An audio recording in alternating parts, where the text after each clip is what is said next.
Hey everybody, welcome to Season 2 of Let's Make Comics. Apparently we're doing seasons now, I didn't even know it. Thank you to the tens of you out there that have helped make this the rousing success. Success being a very subjective term. If you're new to Let's Make Comics, it's me, Stephen Emond. I am an artist and a writer. I've done 3 young adult novels. I've done a comic book series. I am co-creator of Machina Corpse, a new spooky comics publisher, and I have a webcomic called Have Heart coming out this month. And this is my show. This is my YouTube show where I talk about making comics, and I give as many tips and pointers as I can. I talk about my process and the things I've done to get to where I've gotten in the industry, and the hope is it can help you out. If you dig this show, please give it a like, comment, subscribe. I appreciate it. So today we're going to talk about thumbnails. About a week ago on Twitter, everybody was doing a before and after challenge, and it was basically showing your thumbnails. It was showing that initial sketch that you do, and then the final art that came out of it. And it was definitely interesting going through and seeing people's thumbnails, you know, that first image that you have in your head the first time you get it down on paper, trying to capture that, you know, that image, that thought that you want to put down there. You know, your thumbnail is the first time you really it's the first step that you take towards making it a real thing. And seeing the difference between the before and the after is always interesting. Seeing that polished, gorgeous piece, you know, versus the really rough sketch. That's always interesting. And it's also interesting to see how people thumbnail.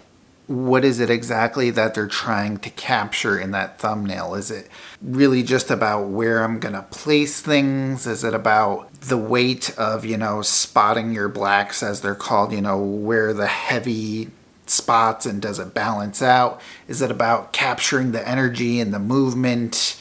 Is it about trying to get a likeness? Everybody kind of does their thumbnails in a slightly different way. So I thought for today's episode, I would show you a bunch of my before and after, show you what I was trying to go for, what it was that I was trying to capture in my thumbnail, and maybe show like stages of thumbnails. So sometimes I'm doing something and it's practically a stick figure, and then it's something that I doodle really fast on a sticky note. Then it's kind of a rough marker drawing on an 8.5 by 11 piece of paper, and then I blow it up into pencils on 11 by 17. Sometimes you're drawing the same image over and over and over again, each time refining it a little bit more, which a lot of people do digitally now too. So I thought we'd take a quick look at some of my thumbnails and show how that rough sketch becomes a finished piece of art. Let's go make some comics. All right, so I don't have a firm idea of exactly what we're going to do here, but I figure we'll take a look at some before and after stuff. Right here we have a thumbnail that I created for a Midsummer piece. And this one I had tried to take a couple different elements from Midsummer and put them together. The movie had just come out not that long ago. I didn't really want to do spoilers, but I wanted to do something with the bear and something with flowers. So in this thumbnail, it was more about getting the look of the bear right and about finding the colors. If you see here, I used a screen grab from the movie to kind of get the color of the sky right, which I ended up doing in physical media. So I was trying to recreate this color scheme. I have a actual bear that I used as reference in my drawing. So that's the thumbnail, and this is the finished piece. So you can see everything here I did in a physical media, but it was kind of figuring out what the picture was going to be, where the placement was, how big should the bear be, and just getting a feel for it. This is a Spawn piece I did. These were all done kind of, not all of these, but these in particular were done last summer. I was doing a lot of different horror pieces. Let's see here. So you can see this is kind of the layout, the colors. I wanted the red to kind of stand out as this bold color, and I was trying to play with shapes. The initial sketch that I did If I change the opacity here, this is the actual little sketch I did in my sketchbook. And then I scanned it in, started playing with bold colors and shapes. This is the finished piece. Kind of laid down some foil and all kinds of textures and paint and splatter. And just for fun, here's my broken back spawn from I think like 2015 or so. Yeah, 2015 I did this one. I think it's kind of a cool picture. I was doing really weird warped bodies at that point, but yeah, his poor back, that just does not look comfortable. So I wanted to do a series of prints for a little while that were going to be song lyrics. When I was moving, I was thinking like, what kind of stuff do I want to put on my walls? And I was thinking music for some reason, and I was like, nobody's ever really made prints for, you know, famous songs or whatever. So I did a few like 80s songs. It didn't really go too far, but so this one for this one's for Never Gonna Give You Up by Rick Astley. Maybe you heard of it. Point of the thumbnail in this one was figuring out what the design was going to be. You see I got some like sloppy, you know, I should be drawing on this. See, I've got some sloppy hands going on over here. These guys I just kind of pulled out of a YouTube video. And then a big part of this was trying to figure out how his face was going to look. So trying to get his likeness. Let's see here. I don't know if I used photo reference. I probably did. Oh, that's my body. Yeah, I used photo reference of myself. Here we go. Yeah, so I used some photo references of his face, different shots, just trying to kind of get his features right. So that's the thumbnail that I printed out, and here's the finished version, just hanging on my wall now. Full commitment's what I'm thinking of. You wouldn't get this from any other guy. It was very conceited, that Rick Astley. Okay, so here's thumbnails I did for a illustrated short story I was doing. It's kind of an autobiographical story. So I did these in the iPad, just trying to get a feel for panel layout, where the characters are going to be, where there's going to be word bubbles. So really just kind of figuring out the placement of everything, and then the finished version. So obviously, big difference. Finished version's all watercolor and paints and stuff like that. But the actual placement of the characters and word balloons and text and all that were found in this thumbnail. Here's my Simpsons piece. This was based on the Treehouse of Horror. I kind of went through all the different Treehouse of Horrors, trying to pick out as many iconic things as I could find. So this was actually done on a sticky note. So this was very tiny. Just trying to figure out how can I make the treehouse and how many things can I fit around it and where. So this little highlighter and sticky note drawing was pretty close to what the finished version came to. You can see here, obviously the size and scope of things change quite a bit, but for the most part, everything's right there in the thumbnail.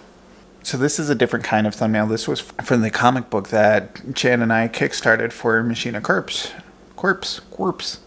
Our first comic book. So I kind of designed this cover image, which I very quickly did up in Photoshop, just kind of putting a bunch of textures around. So it's kind of just, again, placement, texture, colors. How big should the skull be? How big should the podium be?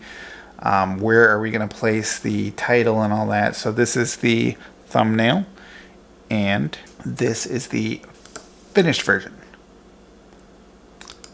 Obviously quite a lot changed there. Skull got a lot bigger. Flowers came to the outside. It's a lot darker, a lot grittier. And the logo is completely different because we got a different logo. But, you know, the basic concept's there. So sometimes things can change quite a bit. Okay, here's a thumbnail for Donnie Darko. So this was several different sketches I did, just trying to get the likenesses down for Jake Gyllenhaal and the different characters. And the rabbit was the easiest one, actually. So I was trying to do more of a square image. And the final version, placement changed a little bit.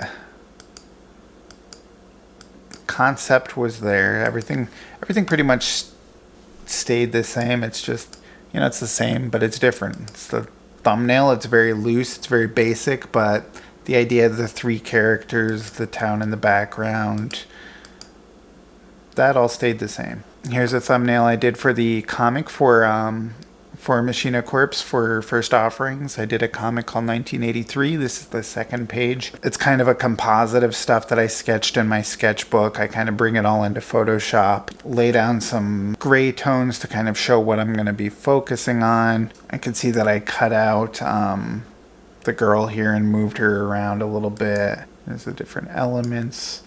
This is the final version. So, see, I kind of moved stuff down a little bit. I made more space for all those dialogue boxes. But the actual placements of things are pretty close to what I had in the original thumbnail there. This is a piece I did for editor Julie. I'm going to try to pronounce this. Sheena. I'm going to say Shina. Julie.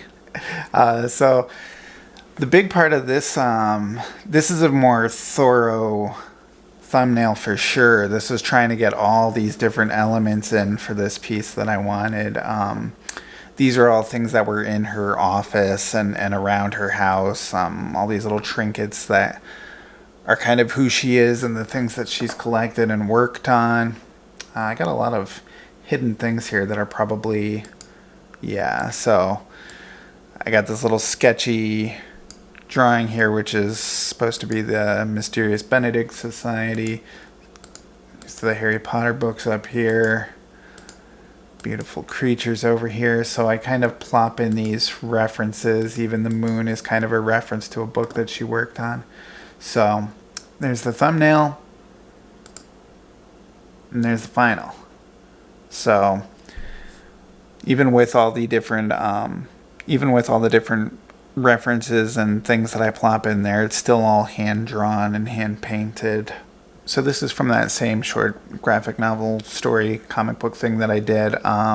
Here's a thumbnail all done on iPad, just trying to get the colors and what's going to go in each box, how much space do I have for dialogue, trying to keep stuff like color scheme a little bit in mind. I'm not the greatest with color schemes and stuff like that, but trying to keep it balanced basically. So there's the thumbnail, and there's her final. Thumbnail, final. I feel like an optometrist. Before, after. Okay, here's a little thumbnail for a character that I had created called Jasmine. This was from a story pitch that went nowhere. So this was another kind of quick sketch done on paper with just kind of pen highlighter for shading and just trying to get the design down and get the character likeness down. Here's our before, and there's our after. Apparently she got rid of her dinosaur style buildings on her back. That's got to be nice for her. I like this picture though. That was fun. So send me your before and afters. Find us on Twitter, Machina Corpse, Instagram. Just tag us. I'd love to see your process. I'd love to see your before and afters. If you have any questions, leave a comment down below or find us on social media. I'm happy to talk, answer it. Again, like, comment, and subscribe, and I will see you guys next week.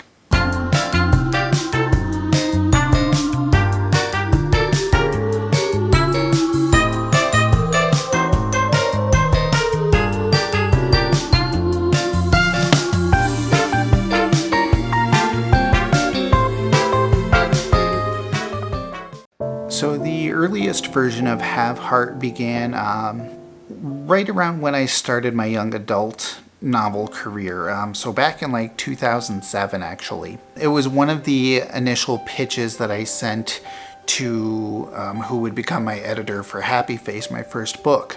The original thought was just doing kind of a science fiction epic about a lost boy trying to find himself. There wasn't a whole lot there. I wasn't chosen, so I kind of abandoned the thought. After Happy Face around 2010, the idea came back up, and I wanted to do something more ambitious for my second project. So my first project was young adult novel, character-based, very slice of life, realistic. So I wanted to do something that would expand and be commercial and maybe do like a book series. I wanted something that was going to be really big in scope. So I went to the Odyssey as kind of a template, Homer's The Odyssey. I went with this idea of this kid kind of traveling, but spiritually traveling. So his body was still in one place in his home, but spiritually he was going into this kind of quantum world where he would discover everything underneath everything. That was going to be the story of Odie Spencer. And that was an idea that caused a lot of headaches for myself and for Connie, my editor. So Have Heart, which was always the title, it was always called Have Heart. I think the initial title was Have Heart, Your Soul Will Triumph. There were 3 parts to it. It was very epic, very grand. So the idea was that Odie would use this machine that would break his body down into atoms, and his consciousness would survive. And he went into this quantum world. And I started reading these articles about quantum theory and quantum physics, and about how maybe the human soul and heaven and the afterlife is all tied up into quantum physics and quantum theory. This world of the soul that's not of the body, that if we weren't tied to our body, we could immerse ourselves in. So I had all these ideas about Odie going back and forth between reality and this quantum soul world, searching for this missing girl, this friend of his. And I would send Connie all these articles like, look, this one kind of says that it's real, that it happens. This is the quantum world. This is what I have to figure out. So we got to figure out how the machine works and how we're going to break down these particles, and there were going to be all these gods in the quantum world that controlled things, and there were all going to be these female gods. There were going to be these different girls that would teach him different things as he's repairing his soul in this quantum heaven purgatory world. And I would drive Connie nuts with these emails and these articles, and I'd be like, did you read it? Did you read it? She'd be like, Steve, I don't know what you want me to do. I don't know anything about quantum physics. And I didn't know anything about quantum physics. I'm not a scientist. She pointed out that a lot of people have spent their lives trying to do the Odyssey, and that it's not an easy story to tell for your second book. So eventually I thought of Wintertown. I thought of, a kid that lives in a New England town and sees this girl every winter, and that became my second book. It was much more simple, but Have Heart would always come back. Some of the inspirations for Have Heart have remained consistent. Donnie Darko has always been a big one. I kind of liked this kind of young adult coming of age story. School and girls and life's tough and classes are hard, mixed with, all the big philosophizing and crazy events and ghosts and imaginary things. I was very drawn to all that being tied into a young adult story. Final Fantasy, the video game series, was kind of a big influence. Just this idea of kind of a team of people traveling and getting to know each other while also fighting the enemy. And in the same regard, the Persona game series were always about these high school kids that would have their friendships and their relationships and their school life mixed with solving a big mystery. Neon Genesis Evangelion, that was a big influence. That was another one that's about a teenager dealing with a lot of angst and the emotions of being a teenager, but mixed with giant robots and the apocalypse. I guess I'm very drawn to the idea of taking the otherworldly, the grand, the epic, and kind of telling a very common story about going through adolescence, becoming becoming an adult, that transition from youth to adult, and how sometimes that feels like the end of the world. One of my big talking points when I was initially pitching Have Heart, maybe not the first time or the second time, but the third or fourth time I was trying to tell this story, I had this idea of doing it kind of as I want to say Mobius strip. I don't know if that's the correct term or not, but the idea of a circular story that kind of the beginning feeds into the end, which feeds back into the beginning. And part of that was I wanted to tell 2 stories in one book. This was still being pitched as young adult at the time. I was going to do another illustrated novel as I'd done with Happy Face in Wintertown. And so I wanted to have 2 stories that were the same characters, kind of an inverse of each other, right? And if you read the story from one side, it would be optimistic. You would read halfway through and then you'd flip the book over. The other half would be upside down and you'd read the other story. And if you read them in a certain order, it ended on an optimistic note. And if you read them in the second order, it would end on kind of a down note. So basically it was a story that kind of started high, had a low middle, but then brought itself back up by the end. Or depending on how you read it, it could start low, go to a high point, and then end low. So it could be read in multiple different ways and tell a different story depending on how you read it in which order. If the glass is half full, start here. And if the glass is half empty, start here. It was the same story, just very different depending on what order you read it in. So when I was trying to figure out Have Heart, another breakthrough came in around 2016. After Bright Lights, Dark Nights, I came back to this story again. I finally decided that doing it as a science fiction story was not going to work for me. Doing the quantum physics, the quantum theory, the purgatory, atoms and molecules, it was too much. I couldn't figure it out. But maybe it wasn't a science fiction story. Maybe it was a ghost story. I knew it was going to have dark elements. I knew that there was a girl that was missing and it was likely something bad happened to her. I knew it was a kid with a lot of broken insides trying to fix what's wrong with him. So it was going to be a heavy story. And it kind of dawned on me that this was a ghost story. This was somebody that was haunted and there were sinister forces at play.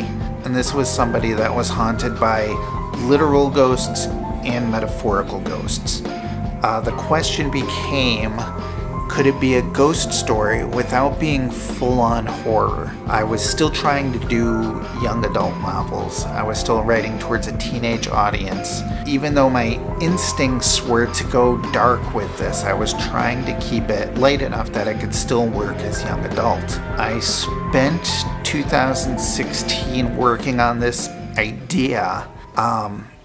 It got dark. 2016 was not a good year for me. So I'm working on Have Heart. I've decided it's a ghost story. I know it has heavy themes, and I was going through a lot of heavy stuff in my own life. I had just lost my grandfather. I moved out of a nice place I was living in. I had been making decent money from Happy Face in Wintertown, but that kind of dried up. And by 2016, I couldn't afford where I was living. I had to move into a little apartment. It was a downgrade. I lost my job shortly after. My car broke down and I lost my car. I was paying way too much for a new car. And on top of all that, I was in a bad relationship at a very down time in my life. A lot of stuff was not going right for me, and I was working on this story. And I think sometimes writing can be therapeutic, and a lot of how you're feeling and what you're going through can end up on the page. So I ended up writing a long outline. I did both sides of the story. It was very dark. I went full horror with it. It was very disturbing, bloody, and just dark. It was like an indie horror film that I could not get anybody interested in. The young adult publishing was just like, that's not going to go on the shelves there. It's not going to be in libraries and bookstores and stuff. You've written something that's pretty dark. It's more of a indie movie or something like that. So I was kind of embarrassed by it. I ended up kind of just shelving.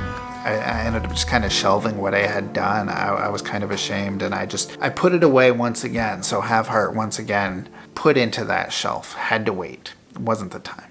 So after a couple of years working on a completely different project that didn't really go anywhere, Chandra pitched the idea of doing Machina Corps to me, of doing this kind of spooky comics publishing thing. I was interested in the idea, and one of the first things I thought of was Have Heart, that I had this book that I had fully plotted that was really kind of dark horror that I could not get into the young adult realm, but maybe it would work really good as a comic. Like, I loved the story, I loved the characters, I thought it was insanely creative, I thought it was one of the best things I had done, honestly.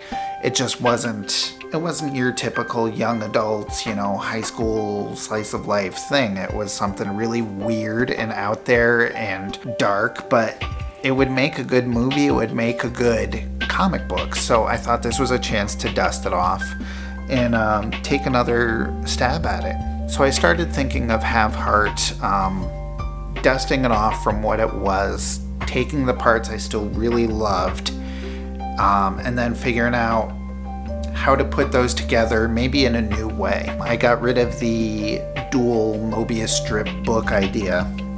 I decided I'd do it as a webcomic because I haven't published anything in about 4 or 5 years. And I feel like I especially haven't done a comic book in over a decade. And I feel like I need to reintroduce myself as a comic creator, as an artist. I need to re-find my audience, and I wanted to do this as something free and online that ideally down the road I could collect into a book. I had the idea of, instead of doing it as the 2 stories it initially was, doing it as a triptych, as 3 stories. Kind of this main story that I want to tell, and then these 2 reflections of it. Kind of looking at the same theme from different angles. But I think through Machina Corps and the internet, I have the form that I need to tell this story and to find the people that are going to love this story and champion it. It needs to find its people and its home. And that's my hope, is that I can prove there is an audience for this, that it is a good idea, and that there are people out there that want to read it.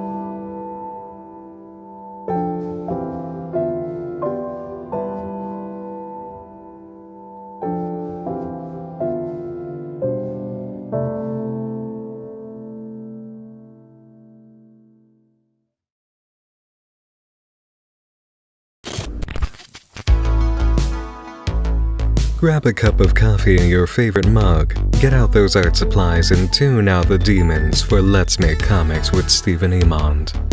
Tune them out, I said. You can do this. Don't listen to those voices, for the love of everything.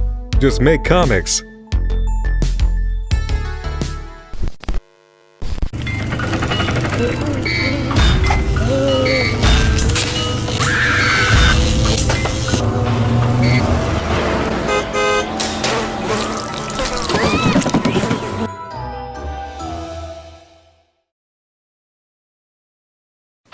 Hi, I knew we'd be together again. This time, forever. Welcome to Let's Make Comics. Today we're going to be drawing faces, and I have five hot tips for how to draw faces. We're talking sexy tips. I have one, you have one. Faces, we're drawing them. Let's make some comics. Okay, so the first tip that we're going to do is I'm going to show you how to basically lay out a face using a a circle and some squares. We're just going to divide up where the face is, and I'll show you some tips for drawing features too. Okay, so the typical layout for a face. First off, that's way too light, isn't it? So typically you want to start with a circle, and you divide that in half. Usually just want to, this you can eyeball. So basically this is the top of the head. This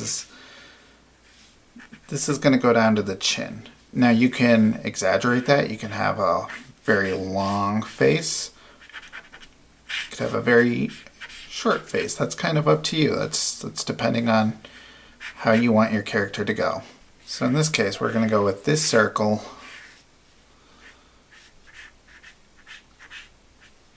There you go. So now you've got your head shape. You want to divide this in half. So about half of there is right there. And then you take the bottom half. You divide that in half. Right there. And this bottom quarter, you divide in half. And then about halfway between each of these is going to be your eye. And your ears go about between your eyes and your nose. Want to go another half. Again, this you can change, but that's going to be your hairline. Okay, so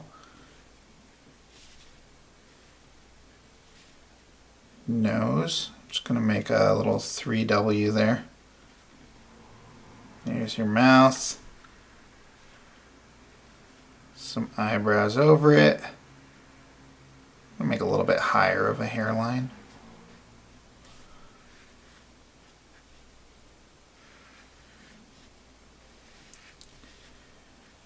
There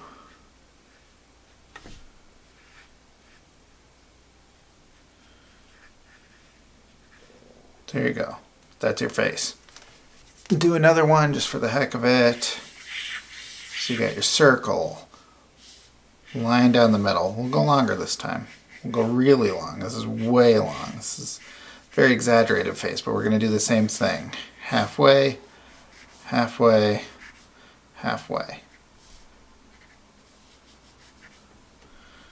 Okay. Let's make a person out of this one. So, we'll go into features in a minute.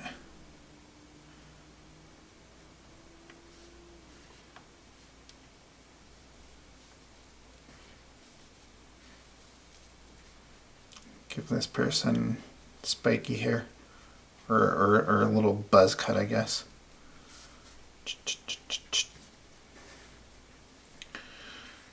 Add his ears.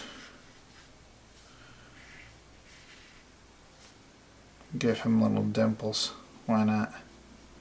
Some little lines there. There you go. So, that's your face. We'll do one more. Let's see.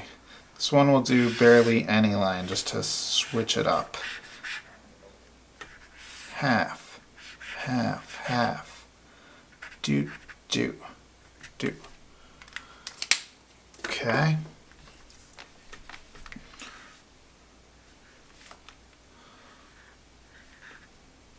All the different ways that you can draw these features.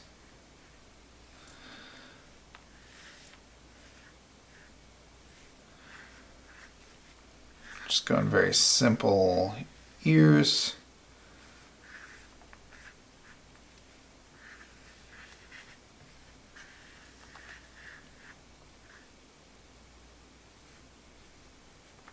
Tee-hee-hee, tee-hee-hee. Alright, there you go. That's how you use your spirals and your grids and your divisions. Real simple. Circle, line, connect the chin, half, half, half. Okay, so another tip for drawing faces is photo reference. Everybody uses photo reference. Alright, not everybody, but a lot of people use photo reference. There's nothing wrong with it. Listen, faces are complex. It's easier sometimes to have some reference. So we're going to go ahead and take a selfie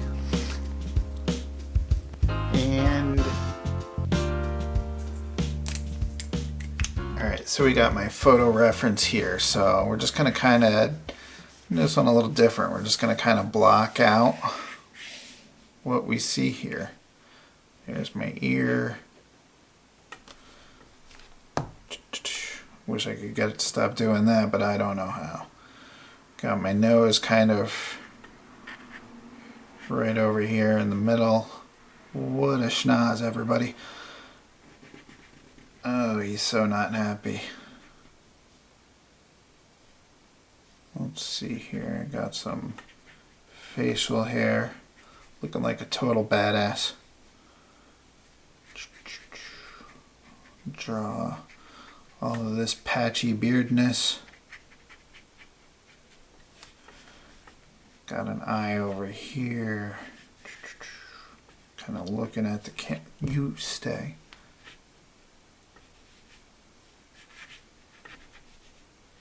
Oh, what a line.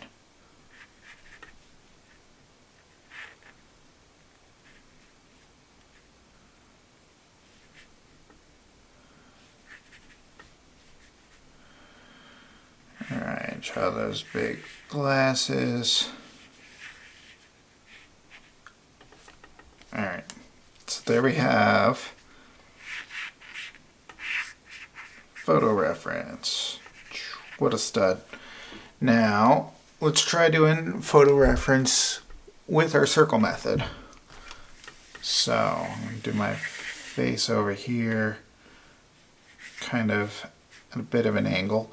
Now here's something, when you're doing three-dimensional, not just the straightforward face, but you know, something, you want to kind of curve these lines. So you got your circle, you got your straight down right ahead. Look into the side, look into this side. You know, you want to kind of curve those things. And likewise, if you're looking up, if you're looking down, you want to curve those lines too. So I have a slight curve. Well, let's do my chin. Okay, so connect about here, right? Ears over here. Let's see here. So halfway through would be about here. Halfway through, about here. Now I'm making a face, so my mouth is a little bit above that halfway point. There we got face, nose, there's the eyes. So I kind of winged it there, but it does follow the same pattern.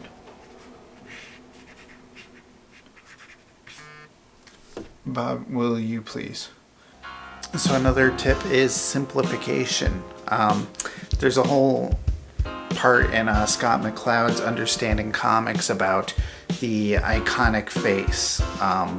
The more detailed the face, the more features and intricacies of the human face that you add, the less iconic it is. So the most iconic face is smiley face, right? Just everybody in the world understands the little simple smiley face, that's a face, the person's happy. The more you make that complex, the less iconic, but the more individualized it is. So we'll take a look at drawing some different faces on levels of simplicity. So simplification. So you've got your iconic smiley face, right? Then let's say you got this guy. Just a little bit more, but you can kind of tell, okay, this is a person with short hair and they're happy. Let's see, so you get a little more, add an eyelid there. Give them a nose. Maybe even some eyebrows. Give them more of a connected haircut. See, you're getting more and more detailed. And then you've got, let's see, what's even more detailed than that?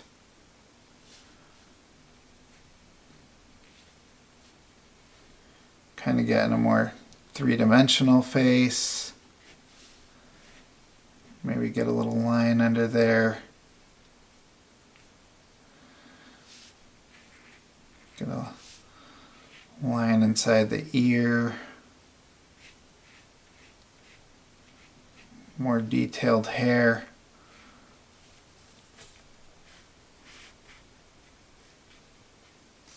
I mean, it's a weird looking person. I don't know what's going on with this side of their head, but you can see it gets more and more detailed the more it becomes a character and a person with identifiable traits.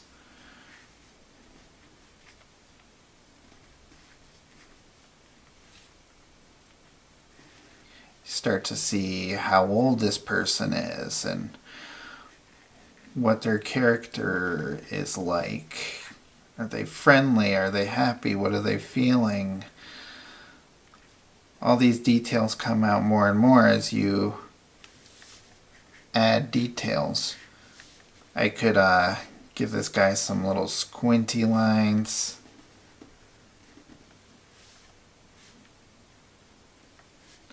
The more detail I get, I mean, he's still got a boy haircut, but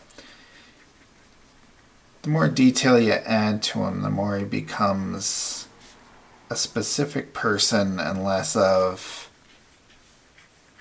an ideal. Okay, and as long as we're talking about the complexities of the face, one of the tips is exaggeration or caricature, taking certain features and embellishing those to make a really kind of individual character. Okay, so let's do some exaggeration here. So we got our smudges. All right, so we got our face over here, right? What can we do to exaggerate this person? We can say, okay, we'll give him a normal nose, normal mouth,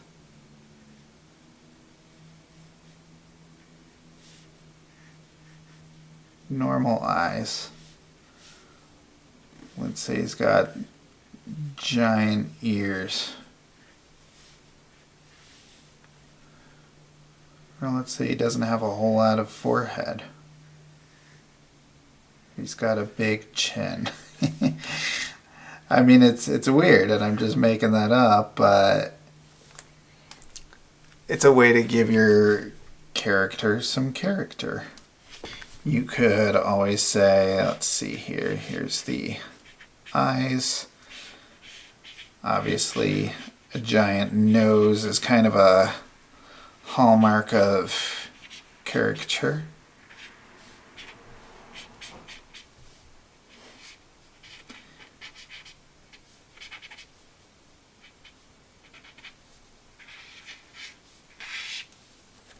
Some weird looking characters I'm drawing here, but I mean that's what happens.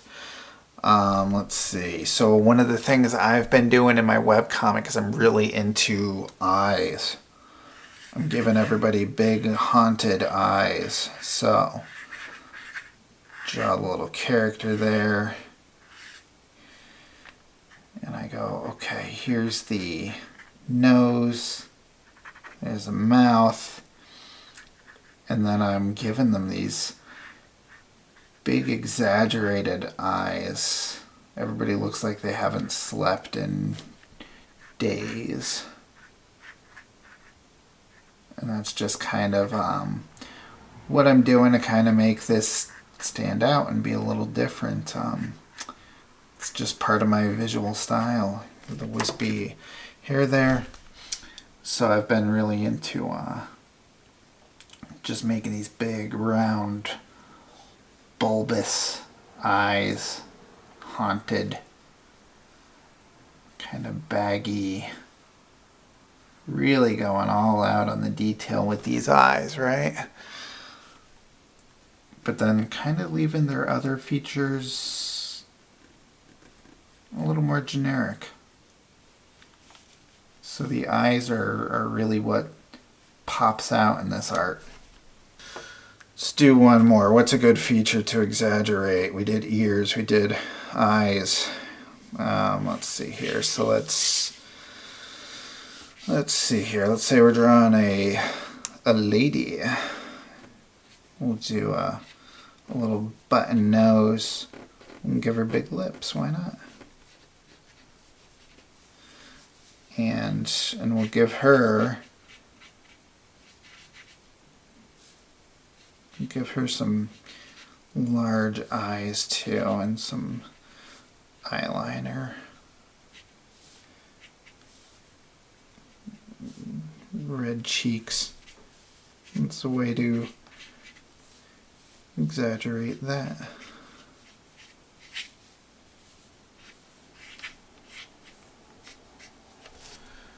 Okay, my final tip for you today is to use lighting and shadow to embellish the face and make it more three-dimensional. And to illustrate that point, I'm just gonna go ahead and take my lighting cube here. We're gonna do another selfie. That's really bright, isn't it?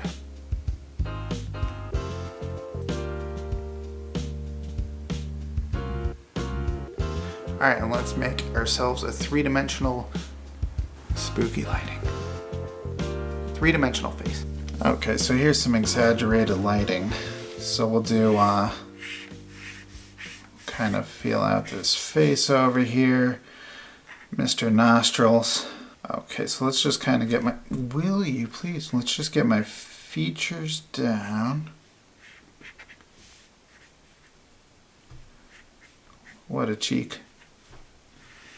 Smiley. So now we want to kind of block in these lights. Now the nose just protrudes from the face. That's always going to be a big shadow spot. Follow here. This kind of area right here, often dark. Side of the face.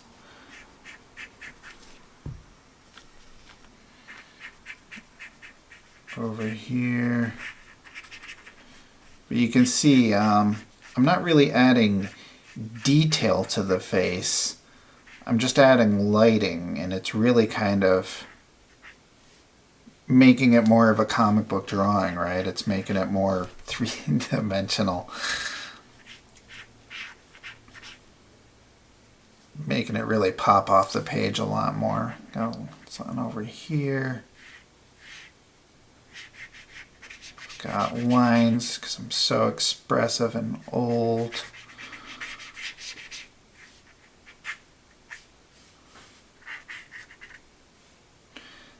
And this is kind of fun. This is incidental, but I've got the shadow on this side of my face, and then I've got this darkness on the other side of me, which is kind of a Rembrandt lighting, they call it, when you kind of go from dark background to light person to dark shading on the person to a light background.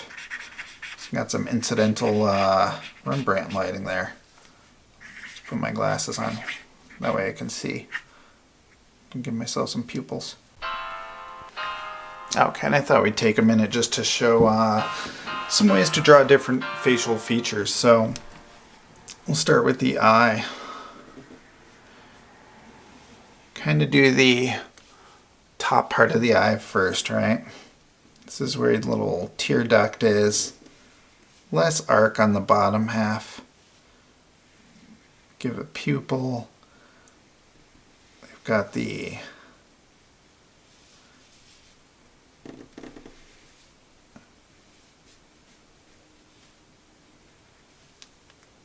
here you go, you got an eye. But, I mean, it could be simplified. You could have a line. A lot of old comic books just do that. That's their eye. Maybe you do the top part, or maybe a little squint underneath. Does not take a lot to register as an eye. Of course, if you're going full-on cartoon, that's your eye right there, right? For noses, you can get this is kind of your go-to Golden Age comic.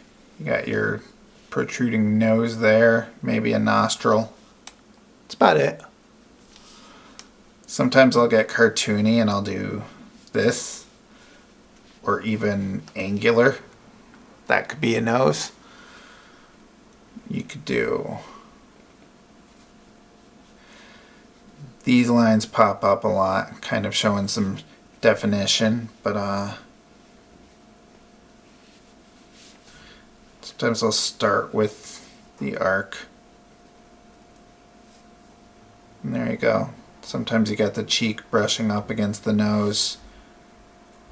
Lips, I often just do as this kind of flattened M shape. Just, there you go. And then sometimes I'll draw the bottom lip. Kind of, the jowls a little bit there. If you want to get more detailed, you can do the upper lips, which is basically the same shape.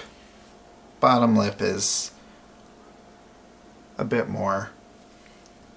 With shading, you could often do, so you got your flattened M, bottom lip, and then you just go full dark upper lip. And again, sometimes you have your cheeks kind of going against there, or maybe a little farther apart. Sometimes you have your dimples. A smile, I might do less of that M shape. Do a little bit, but yeah, smile, I would avoid it. Same thing with the frown. For ears,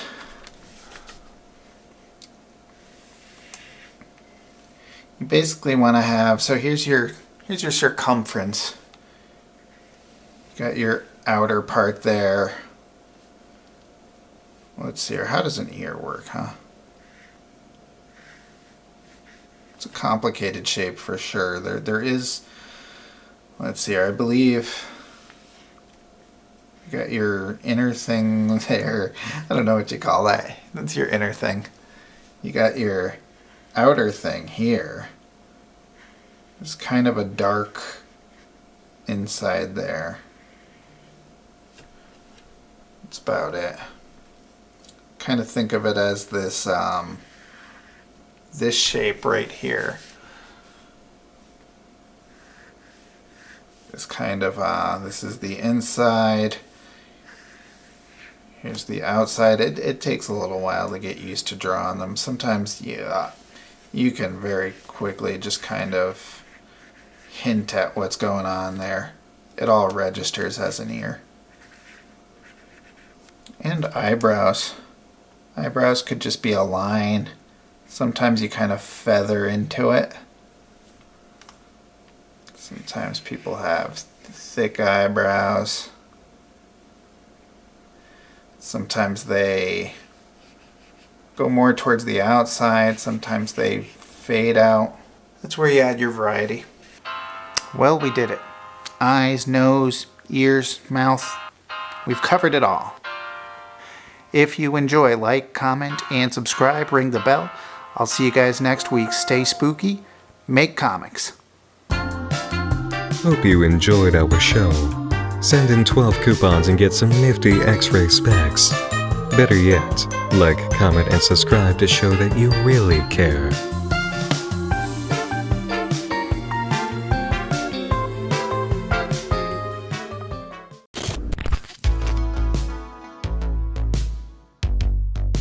Good evening, friends. When the darkness fills our crowded headspace, dulling the pain, blinding the eyes, blocking the throat, what do? We make comics. Let Stephen Amon show you how.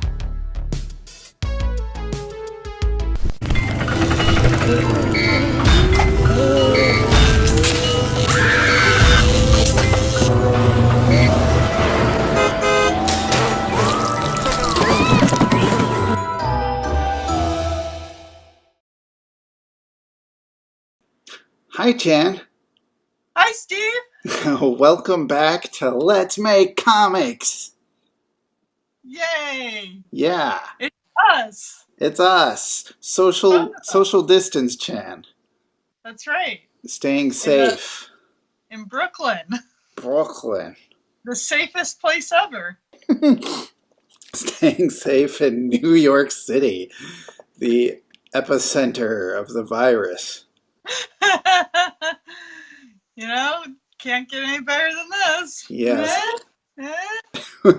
We'll talk about everything virus related, and I think our next video. But so there were a few things that I figured we could talk about that you might have more insight on, or things that I don't necessarily feel like I could teach the world. I don't know that you can teach it either, but I figure we could at least have a discussion about a few different topics related to comics in this month of Chan, this merry month of Chan in May. Chan and May. Yeah. There should be a clever title, but I don't have one yet. I'm never good at clever titles. May Chan. I just said that. You just stole that. Spooky Spring. Spring has spooked. Yeah, see, we're just gonna say Spooky Chan month. Yeah. We try. Listen, you can't be clever with everything. Some things just have to be what they are. That's right. So, are you ready for your first topic? Yes. Bring it on. All right. Our first topic is conventions. Yay. We're not talking about coronavirus yet, but if coronavirus hadn't happened, we might have had our first Machina Corps convention in Florida. Correct. One of my first places I ever went to for a comic book convention, MegaCon. Was it really? Yeah, I was 16 years old, and we went there, and I got a nice major migraine from all the sensory stuff, and I had to go home. Yeah, well, that's kind of from what I know, that's your life story with conventions.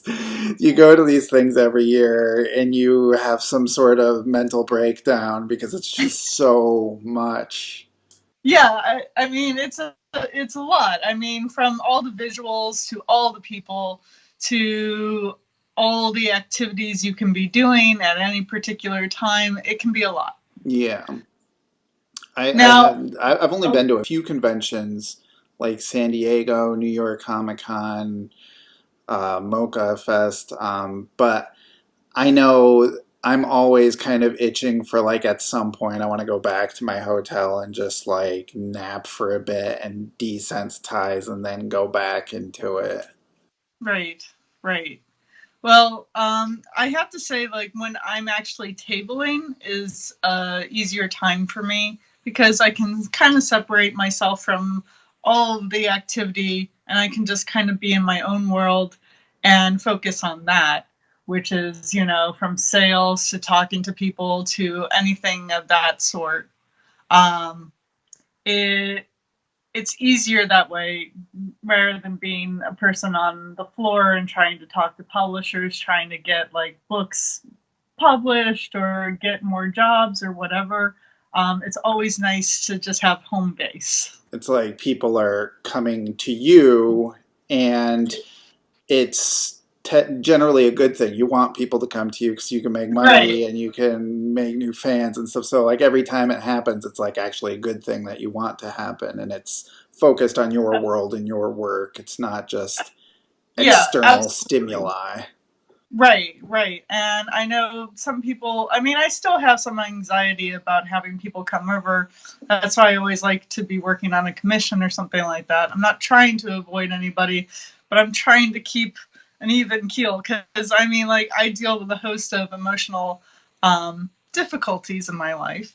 And it's nice to have certain things like crutches and whatnot, like doing artwork and I don't really do the big sales line what you're supposed to do. You're supposed to like really like just get up out of your chair.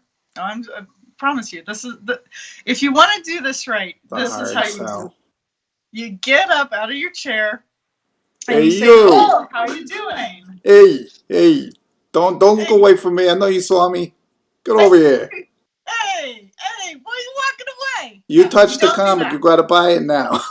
Never do that. Never do that. But you get up, you like kind of like introduce yourself. You kind of like, oh, have you heard of my book? Blah blah blah, and then you take the book and you put it in the person's hands, and that also like gets them engaged, and it gets them into like actually looking at it instead of being kind of apprehensive or shy about things. It really like it starts to engage, and people feel a little obligated, but then once they start looking at the work, they're like, oh wow, this is really cool. What did you say this was about again? It usually happens that way every single time.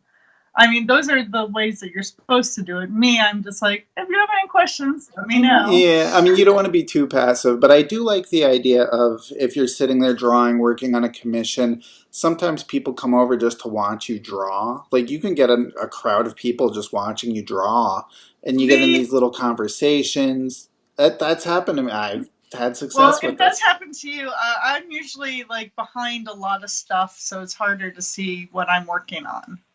But people will ask, "What are you working on? Can I see?" And I'm like, "Oh yeah," and I'll show whatever it is. And But if you look it too off-putting, people are going to be like, "Oh, I don't want to bother her. She's busy."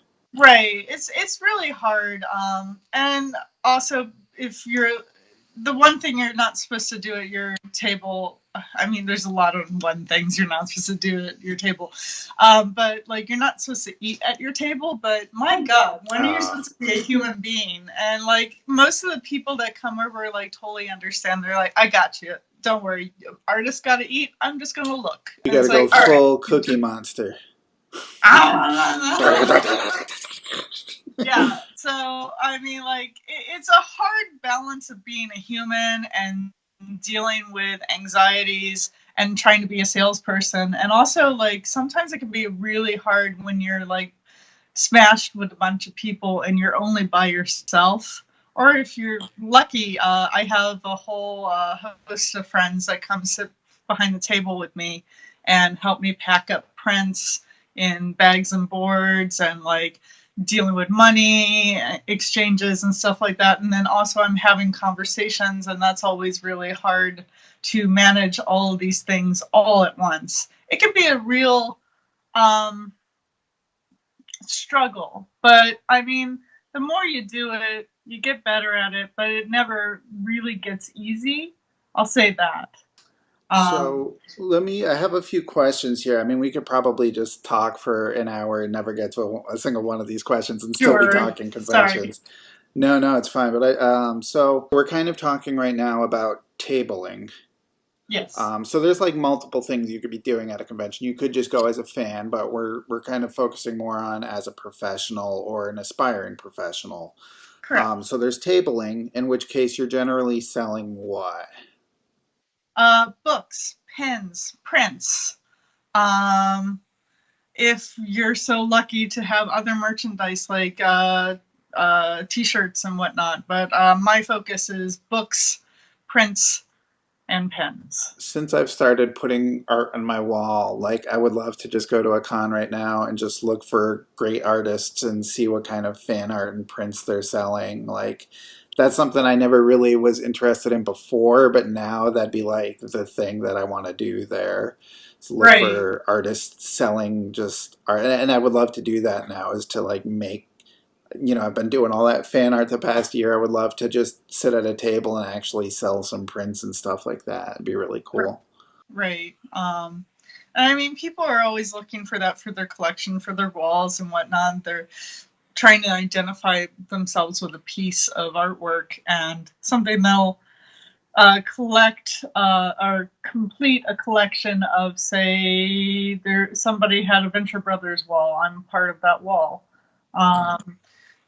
Like somebody probably has a Star Wars, a Walking Dead, all these things. Like these are things to consider if you're going to table, like what kind of art you want to sell to people, whether it's something that's more close to you and is part of your brand, people find you that way. Or if you go with one of my friends' philosophy, Comfort and Adam always say, try to be relevant and try to understand what the pop culture is and have these types of products. Yeah, I Like struggle these with types. that.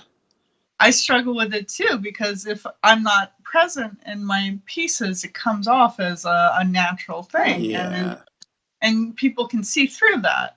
Well, usually, I mean, maybe I can see through it, but you know, but I I personally like stuff that's branded to me, stuff that I like, and I just happen to find that niche market, and people get into it. Like you go to the con, you're looking for spooky art, you're looking for Sailor Moon stuff. Or Venture Brothers is like my little niche that I've gone into. Now, the problem is like, what do we do about copyright? Like these are characters that belong to other facets.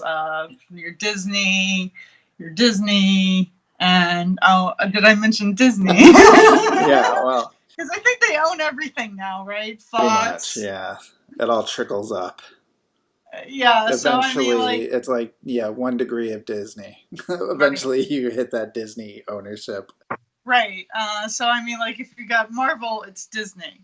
So it's like, Well, anyways, sometimes you have to be careful because sometimes people, like, I think Marvel at a time were cracking down on fan artists, I'm and surprised even they like, don't, because these people like set up at major conventions like San oh Diego yeah, Comic Con that Marvel and Disney is pouring all this money into advertising, and it is kind of weird that people. I'm glad they can, but it's kind of weird that they can get away with just selling prints of somebody else's characters. correct. And that I don't have a problem with it. Legal will actually, you know, turn a blind eye to a lot of this stuff because, in a way, it's creating community, it's creating brand awareness. And usually, the artist that's in the artist alley isn't making like thousands, like millions of dollars off of these prints. They're making a sizable amount that can pay rent for the next 3 months, 4 months, however it goes, like In where a the way, we all work for Disney. in a way we all work for Disney. Yeah, I mean, like it's a weird little market of, like, they know we exist, and sometimes they do come in and crack down on artists depending on who it is, but sometimes they get shit for that in return, All right, and let also me. break with the fandom. So we talked tabling. Now, let's say I know you said this is what you don't like, but it's another thing that the aspiring young Jedi does at the convention.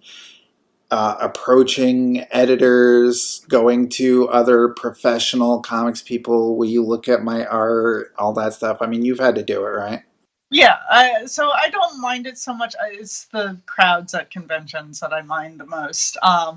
But like, going up, I mean, sometimes it's hard, but you have to kind of put your uh, big person's pants on and be like, yeah, I'm awesome. I've got a portfolio and I'm going to share it with editor, publisher, whomever at a desired, book publisher you're going after. Sometimes they're there, sometimes you're not there, sometimes you have to swing around a million times because they're doing a million things. Yeah. And always pick your publishers accordingly to your style. Don't just bark up any old tree because you like them. Like, you've got a superhero pitch, you don't belong at Fantagraphics. And also make sure your portfolio is clean and puts your best foot forward. Never ever say, oh, I didn't really like that one, it's not my best. Never ever say that, even if you feel it. And also never put that in your fucking portfolio in the first place. Yeah. So I mean, I believe you. I know I've had some success. Like I met Connie, my editor, at a convention. Of course, I was at a table and she came to me. And I met a really seedy Hollywood person, and the guy was like, "There's two things that are hot right now: graphic novels and emo." And he's just like the shystiest guy. And I was like, I feel dirty, but does he have money? But I'm trying to think. SLG, like that stuff was for mailing and stuff. But like your God Machine Publishing, that would, if you didn't go to a convention, that probably wouldn't have happened, right? Correct. I mean, I would have probably done the mail-in type thing with my book, but I went to New York Comic Con of 2007. I was pitching the God Machine to several different publishers, and I had a pitch package, a kind of like a comic book with staples and stuff like that, and full color illustrations and black and white pages, and like the rundown, the outline, the character descriptions, all this stuff, all my relevant information, my phone number, my address, my email, all of that. And this is what I gave. Like, I only had 6 of them. I should have had a lot more, but Yeah, geez. If you're spending all the money to go to the convention, you would think you'd want to have plenty with you. I was doing some tight budgeting back then. You're like, I got the plane tickets, but Xeroxes aren't going to happen. No, I mean, could you share this with a different editor? well, the thing is, I could show it to somebody, and if they weren't interested, then I didn't give it to them. But who was interested got it. So, like Archaea, my first publisher for God Machine, absolutely loved it and was like, "Oh yeah, we want to publish this." Like, it was almost like instantaneous. I mean, they're like, "But can you do it in colored pages?" And so I had to go and process to like send them the colored pages, and then that's when I got my contract, etc. But your SLG person didn't like me. Well, that's... Oh, it's not your person. That's... It's not, I don't own anybody. You should have done this. If I ran SLG, I would have hired you. Thank you. I thought I was a good fit, but anyways, one of the things to like also note is that building relationships with other artists. Yes, that was the next thing I was going to ask you about, actually. Yeah, this is like one of the most important things that you could ever do is to build your comics family. Because like you go to the after parties, you be social, and you start meeting people, and you look at their work, and you exchange your info and all this other stuff. And also like on the convention floor, you like, "Hey, how are you? Like, I know you from online," and you find some kind of common ground of like how you know them. Do some courting, some old-fashioned courting. I mean, I've done like just a few like panels in my time, but every time I've had to do a panel where like I've been on, they got like a table and you're there with like 4 other authors, 5 other authors, and you're sitting there talking, I end up like friends to this day with like, I can't imagine the people that are doing these conventions every week or every year and constant things, because I've done like a handful of them, I could count them on both hands. But the people that I met at those, I could still talk to online, and if I see them somewhere, it's like, "Hey, Steve, how you doing?" And I could see if you do a lot of conventions, you'd really bring up that network quite a bit. Absolutely. And I mean, like, usually I don't know my fellow panelists all that well. Some I've been very grateful that I've known these people, and we've had tons of panels together and whatnot. We're in the same circles, but I've done a lot of panels where I was like, "Who is this person?" And then all of a sudden, like, I'm on the panel with the creator of Darkwing Duck. There I was wish I could be one. that guy's friend. I did a panel in Chicago, and I was like the young me, like they told me after the fact because I just bombed. I did terrible, and I felt like disgusting afterwards. But like all the other people on this panel were like big time authors, and there was like me, and they were so just like some of them were like teachers and public speakers, and they had these big presentations. I didn't have. I just got up and I just kind of mumbled my way through something and sat down, but it was kind of a cool thing because I met all these like big time authors and saw how they did things and kind of learned a Yeah. lot watching and stuff, Right. which is Um, apropos of nothing, but I don't know, I threw that in there. one of the things that I've always done on panels, because I've never been afraid of them per se, um, I've always been myself and kind of weird and wacky and odd and like it. Panels are so much better. I mean, I don't know if you've ever had to do like a presentation where it's just you for 45 minutes talking nonstop with no questions or anything. Like panels are great because you don't have to really prepare. You just answer stuff and be witty. Right. One time I had a panel that was based on just the God Machine and me. But I had a moderator who was asking me questions, That which helps. was Yeah. great. The last personal, actually, there's a couple of personal ones, but the last major personal one was with Aaron Fever, and we talked about things like making our own comics and publishing and whatnot. That was at the last Dragon Con, and he fielded a lot of questions, and then I asked him some questions, and like we just like had a good back and forth. And That would sometimes be it cool. helps that if you know the person on the panel as well, you get a sense of things. Like we should have a two-person panel. We would have a good panel. Oh, I think so. Be like this. It's I've just got like one the more thing to talk about for conventions, and then we're out of here because it's already 22 minutes, and we can't give too much of a good thing in one video. We have to tease it out. So the last thing is money in versus money out. That's what people are going to want to know. Like how much, not necessarily numbers, but compared to how much you're spending to get to the convention versus what you sell there. Because that always, to me, it seems like, wow, like hotel rooms, airplane tickets, food, and all this stuff versus like, selling some comic books. Like it seems like you'd be losing just money left and right. correct. And that Correct. The end. That's no, conventions. no, absolutely correct. The end.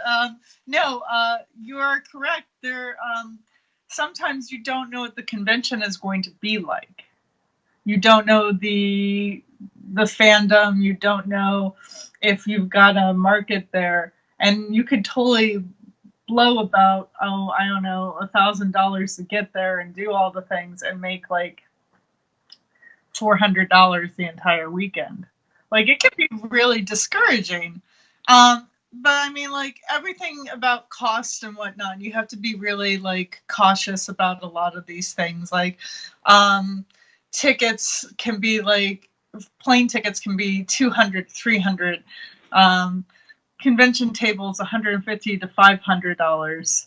Um, hotel, that's where it gets kind of rough. But that's when you start finding your friends from either you make friends with your fans, you make friends with your other fellow comics people, and you get together and you squish as many people as you can into one hotel room, and you cut down the costs. Whereas something would have cost like 1,000 now costs like $200, $300 for the weekend. So it's like you get kind of savvy about how to cut costs and how to like really do whatever it is to make it work.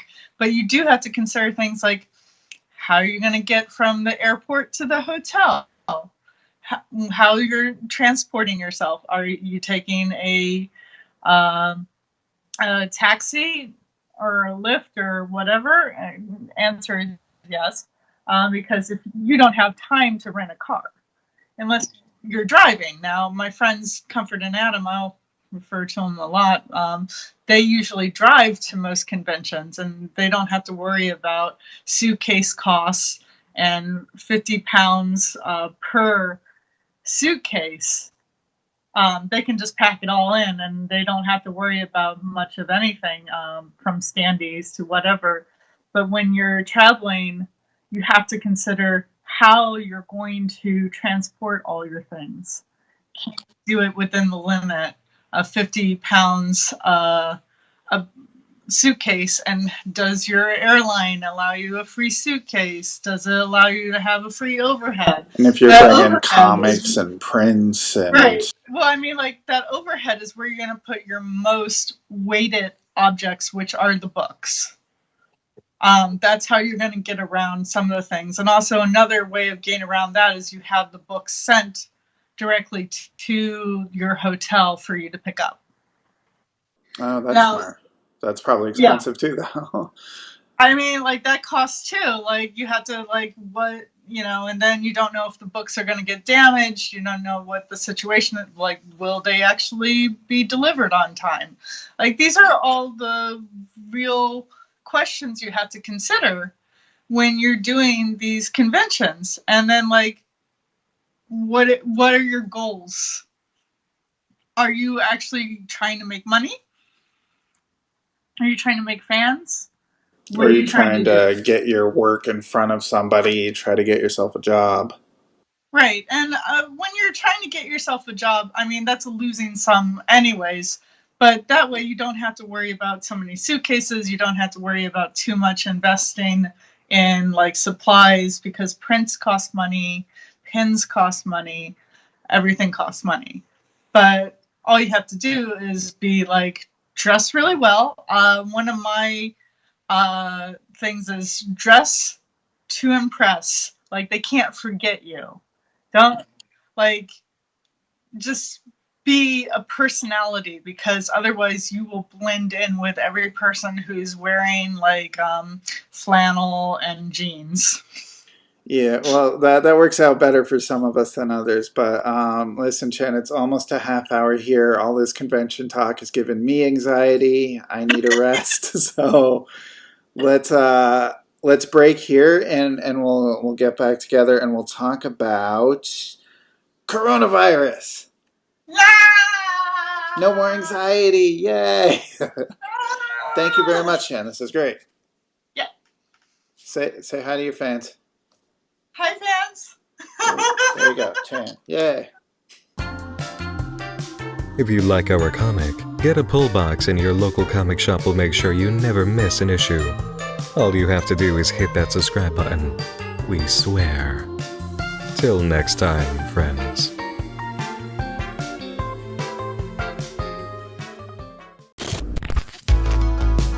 How many panels does it take to portray madness?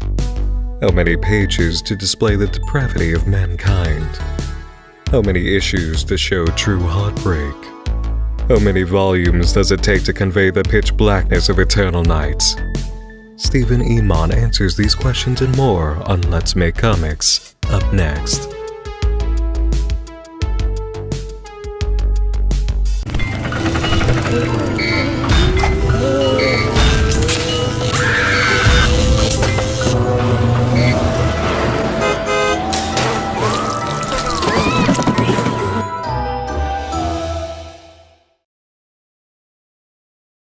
Hey, Chan, welcome back.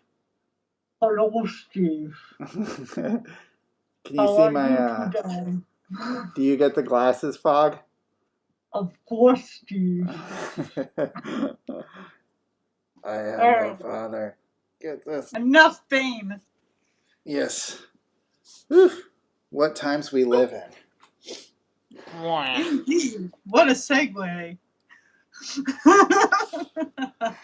Into coronavirus times. Oh, yes. Coronavirus. So it's weird to me that we've been around, for as long as we are. Like, why doesn't... We've been in these situations where, you're in New York and there's just people everywhere. It's crazy to me there isn't crazy viruses going around killing everybody every few years, knock on wood, but I'm not a scientist, but I play one on TV. what the hell am I But talking to you for? well, the last time this ever happened was the 1910s. I'm not exactly certain what year. That was figured out with, vaccine and whatnot. And, what was it, the Spanish flu? Yeah. I don't know enough history. I mean, I've listened to history about all this stuff, and this was predicted that was going to happen. In fact, we had task force, and I don't want to get into politics. Yeah. We had these things in place until they were moved. Like, this could have been a better situation than it is. Now, how are you affected during this time of the virus? All right. Well, so we want to relate it to comics anyways, but my answer is I live life as if there was always a virus.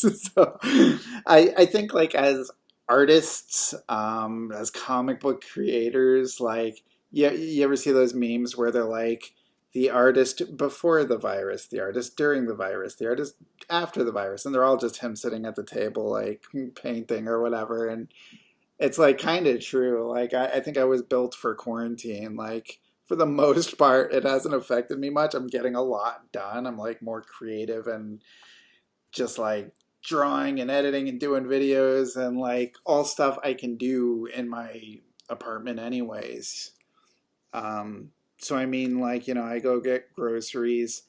The thing I miss most, I guess, is I don't really get to see friends or whatever. But Right. we still have talking by face Um, chat and all yeah. that stuff. So I wanted to bring something up like in regards to the comics industry. So that's what we want to talk about is comics and coronavirus together at last.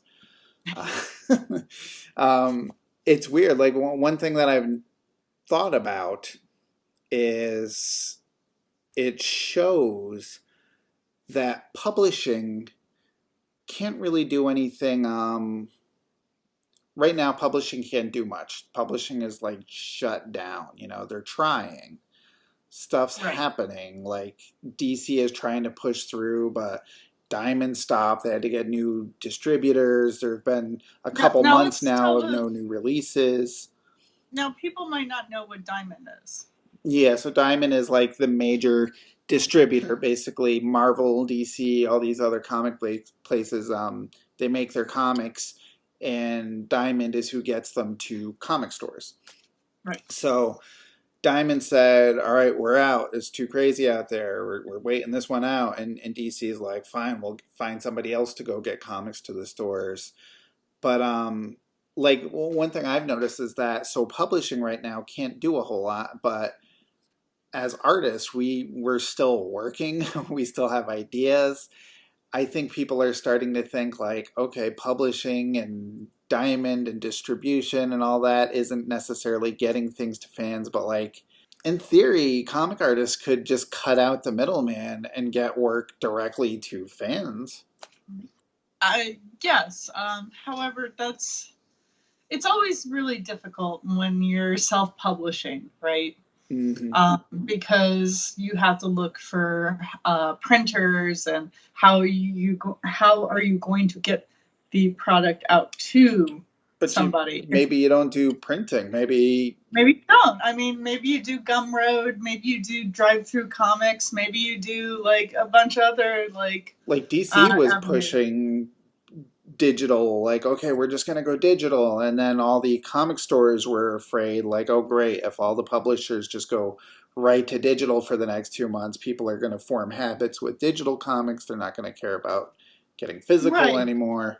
Well, this has also been the biggest concern for a long time is the fact that digital will supersede the brick and mortar stores. But it hasn't for so long. And this is something that could finally kind of change things. Like, this is pretty major. It could kill the comic book store.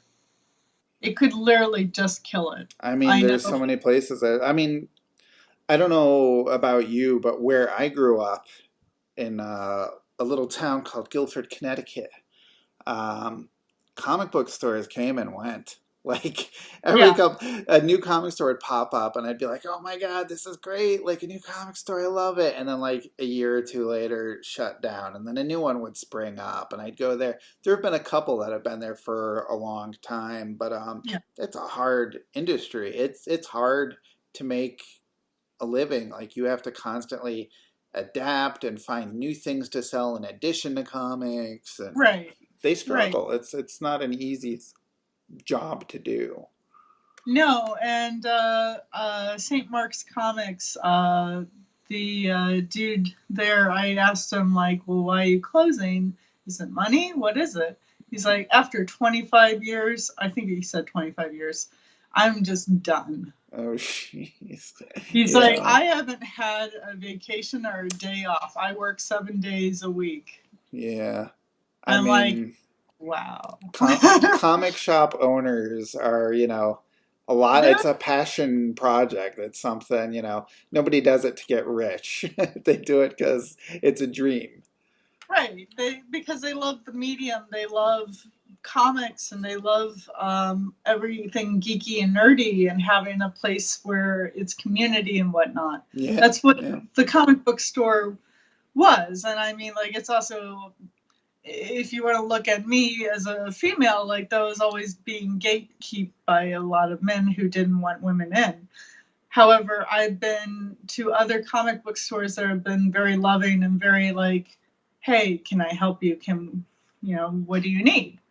And I remember, like, the comic book store is where you go for recommendations. Like, Hmm. so and so's little plaque, Jimmy John says, uh, Day Tripper was really great. This is a great graphic novel, and Wonder Woman number blah blah blah is like really fucking great. A plus, like stuff like that. Like those recommendations from actual people puts a different spin on it than say digital. Yeah. But unfortunately, they've been dying for a long time. I think this might be the nail in the coffin. You think so? I mean, it's scary. Like, there's the big questions are comic book stores going to survive this? Like, I think, they say, like, well, are the comic book companies going to survive this? And I think Marvel makes so much godlike money off of their movies. Like, publishing to them is like a little niche hobby, that's like Right. pocket change for them. So I don't Well, think they that's also going to be an sell in the issue. thousands for each one of their titles. Like, they're not doing too shabby. Marvel and DC will survive all of this. Yeah. The littler publishers, maybe not so much. That's yeah. I mean, the indie comics publisher that still relies on printing comics as their source of Right. income. Like, if this Yeah, goes on for, I few mean, years. you see news reports saying this could go on for a year, it could go on for 2 years. I mean, today, like last week, everybody was, all right, let's ease up, let's let people out. And I was watching the news today, and they're like, spikes, like the most deaths in a day. Let's ease back, let's ease back. Like, it's not like, a month from now or at the end of summer, all the comic shops are going to open and people are going to flood in. And even when they do, for any of these things, for movie theaters or whatever, they're not going to have packed theaters for a long time. Like, they No. probably can't. They'll open up and they'll say, okay, somebody every few seats. And, like, how are they going to keep a theater chain running, making that little money and people that scared? Right. And remember, like, who hurts the most is movie theaters because they rely on getting lots of people in to Hmm. buy the concession Yeah. because they don't make money off of the tickets themselves. Right. And somebody like mentioned, like, even when they open these theaters and they start to let people trickle in, none of these movies are going to be like, okay, let's release Wonder Woman, when they're operating at 25%. They want to make as much money and as many people seeing their movies as possible. And Right. it's like, God, how do we even get to that point? It's affecting everything. And I do think our new day-to-day activities are at home and digital, and everything's being fed to us, but also like we're getting a lot of things delivered to us as well. So there's still that. Now, some of the comic book stores have been doing subscriptions and have been actually doing distribution themselves. Doing like A curbside comic, delivery. yeah, well, a comic store in Orlando has been doing some distribution duties, and I'm trying to remember who else. I'm sure there's a lot of comic book shops trying to do something very similar to this, where they're circumventing Diamond and they're having little associations with other publishers and giving directly, and also like sending out comics to people and all this other stuff. Like comic book stores are finding ways. Some of them are doing creative solutions. Some are just closing their doors forever. Yeah, I mean it's sad. I mean, I hope that they can find so like one of the things I wanted to think about is like what are the opportunities in this? Like, I'm launching my web comic now. Right. So it's like right now is a time where publishing is having issues and getting things printed and getting them to comic stores, and are we going to lose comic stores and everything? So I'm like, selfishly, I'm thinking, well, now's actually a pretty good time to be launching a web comic because, although maybe it's bad, maybe every friggin' professional is going to be like, hey, I know what I'll do. I'll do a web comic. I don't necessarily think that will be the way, because most professionals look to getting paychecks from their pages that they do. Right. And Are more people going to turn to Patreon and right. I mean, Kickstarters and find new ways to get money directly from, like, that's what I'm thinking, is that they're going to eventually say, I'm not getting my paycheck from Marvel. Let me see if I can get people to just give me money and I give them content directly. Right. So we become kind of the direct market in a lot of ways. Mm-hmm. Yeah. So, I mean, I can see that. I mean, like, currently we're, as a company, Machina Corps, that you and I have formed together to make spooky comics for boys and girls alike, and the in between. What a plug. We're fortunate that right now it's just the two of us, and we're a small company, and we don't have any distribution just yet. We don't have anything. We don't have our hands in multiple things just yet because we're so brand new, and we're in a fortunate situation because of that. Although the coronavirus did slow us down as we were wrapping up our Kickstarter. We had our comics finally printed and delivered. We were getting ready to do a convention. Right. All we had to do was ship out these comics, and then bam, like, states shut down and had stay-in mandates, and Right. so I have like boxes of comics and prints just sitting there. You've got a box of pins just sitting there, and we're just trying to find time to go through and sign things and mail them off. Right. And also personally, it's been really devastating to me. I mean, like, just like you, like, being inside is not a big deal, but sometimes it really gets to you. After a period of time, you don't get to see people, and you have breakdowns, and you don't want to be productive as you used to be, and you just get kind of depressed and in your mind because you're not getting out that often. And the world is changing, and it's like, well, what am I going to do? How am I going to make comics? And what is going on? I mean, like, I wanted to bring that up because it's very valid feelings for anybody to be feeling this right now. That you're not alone. Yeah. But it's from personal to business, everything has changed, and now we have to be very optimistic and thinking forward in terms of how we want to go into the future. And I absolutely think, and I've been thinking this for a long time, that digital comics have been like the place to be because it's so, like, you get it directly. Yeah. It's so immediate. You can have it instantaneous. You kind of Like, touched on something and then you went over it. And I just want to backtrack a second because I think it's interesting. But you were talking about how it's valid to have these anxieties and to not be as productive as you were. But um, being on social media and seeing like the people that are like, oh, quarantine projects every day, I'm going to do XYZ, and I'm working, like, certain people have kicked into hyper, like, super productive, and they have all these fancy quarantine projects and they're going viral and they're doing this and that. And then other people are like, I can't create anything. I'm just like, was I saw some cartoon somebody did where what was it? Somebody was like on this little raft out at sea, and there were like sharks and lightning and giant thing, and he's like, I think now's the time to start my book. And it's like it's so accurate because some people are being like hyper focused and using this time. I think I'm one of them. I'm getting so much done because I'm just home all the time. I suddenly have a lot more time to work on projects, but then other people have so much kind of energy going on and they just want things to get fixed, and for their well-being they're just not like sitting there like, now's the time to hunker down and write that book, right.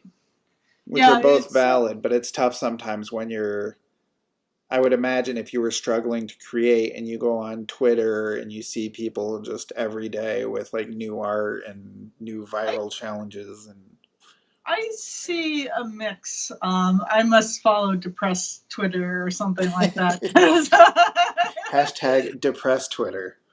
Hashtag depressed Twitter, hashtag 24/7. Like, I see a lot of people struggling, and What's up, they're my like, depressed friends? It's Chan here.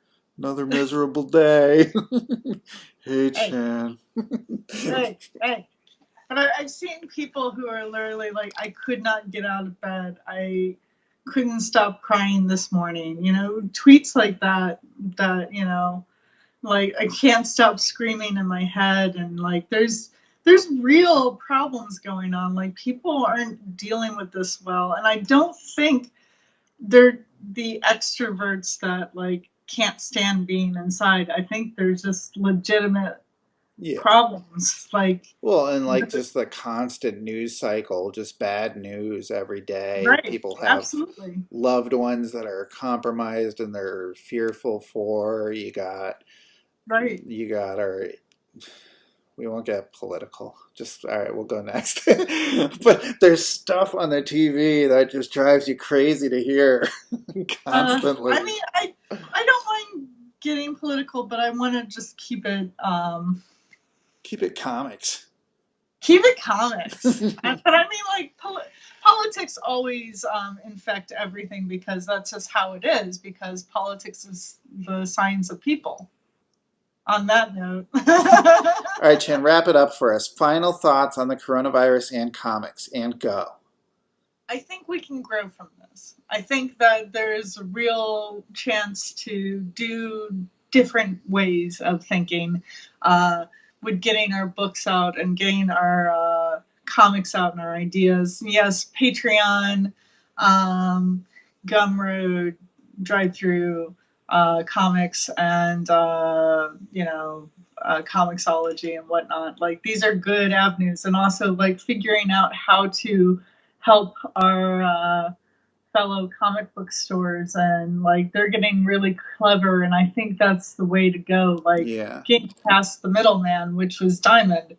Not to say anything bad about Diamond, but this is. We need new solutions. We've needed new solutions for a while. So yeah.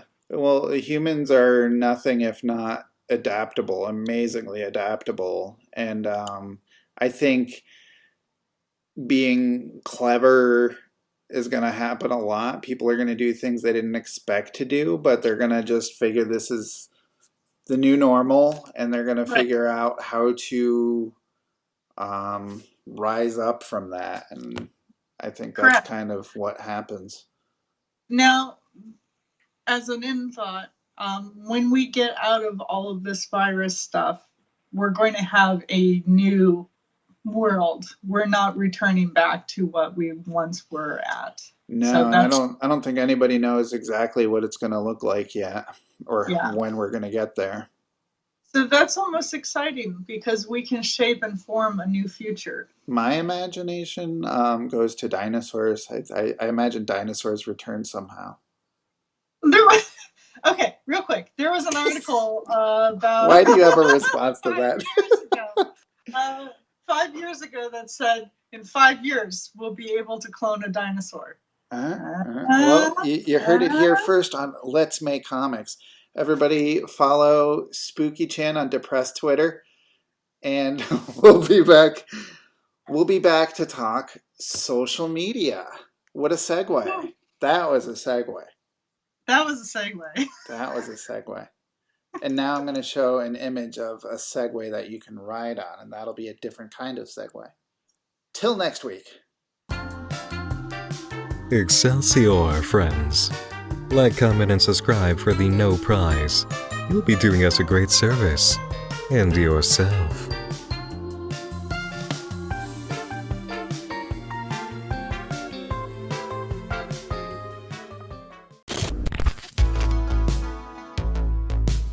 Grab a cup of coffee in your favorite mug, get out those art supplies, and tune out the demons for Let's Make Comics with Stephen Emond. Tune them out, I said. You can do this. Don't listen to those voices for the love of everything. Just make comics.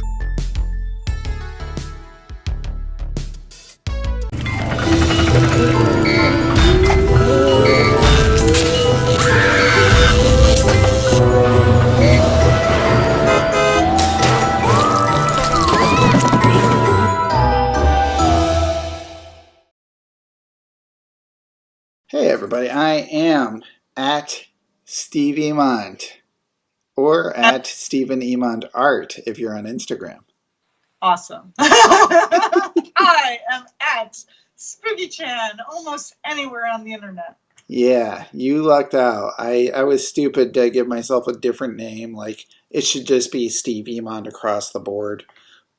I do have a Steve Emond Instagram, but it's like I wanted to separate my Instagram into a one that's hyper focused on art and, you know, the Machina Corp stuff and professional things, and then the other one's like pictures of skies and memes and cats and whatever. Like, that's just a shit post one. And every time somebody follows me, it's on the shit post one, and I'm like, no, you're on the wrong. But I post there a lot because it has more followers than my other one does. It's Right. I've created an absolute nightmare of the worst imaginings. Right. Well, I have like 1 million social accounts, and I'm like, I just stick to one mostly. Yeah, you're kind of mostly on Twitter. Right. And I'm like anytime I post on Twitter, like 90% of the time nobody responds to it, or like, you know, the same couple people do, which I'm thankful for, but it gets so little traction. But when I post stuff on like Instagram, I get no traction anywhere. So, somehow in my head I feel like I'm a little more successful on Instagram, so I tend to go there more. It's frustrating. All right, so just a disclaimer, we're going to talk about social media as comic artists, as comic writers, as comic professionals, using social media. By the end of this video, we will answer the question, is it necessary to have social media? The answer is yes. I mean, we'll find out what the answer is. I was going to say spoiler alert. Yes. And another spoiler, I'm going to be frustrated the whole time because part of my goal for this year is to increase my social media presence. And I've learned that no matter how much I increase my presence, people just don't care. It's been a frustrating, painful experience trying to grow my social media following and be more outgoing with my social media self online on the internet. It's hard because, like, what do you do mostly? Do you be professional all the time and only post artwork and be like always on? Or do you be a person and talk like a person and connect with your followers that way? Or do you mix it up and do both? Yeah, because I mean, like a lot of social media is you see everybody's best selves, you see their best news, you see their happiest stuff, and it makes you feel like crap about yourself because you're like, oh my god, these people, they have movie deals, they have book deals, they have new comics out, they're happy and married and in love, and they're on vacation again, and they just bought a new house, and it's like, I but they're not showing you the crappy stuff, like. right. Well, there's a difference between our Twitters, obviously. If you tuned in last time, you found Yes. out that Chan You're has sad Twitter. you're on depressed Twitter, and I'm on like highly successful professional Twitter. Okay, so the people I follow mostly are comic professionals, comic book publishers, editors, artists, writers, the whole gambit. And I always like you see some successes.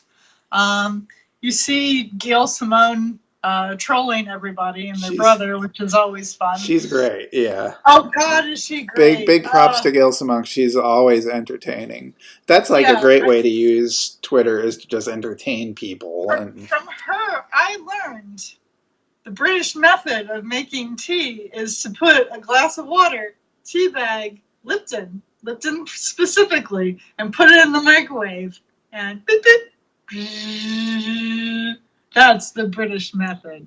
wow. Okay. She's a fucking troll.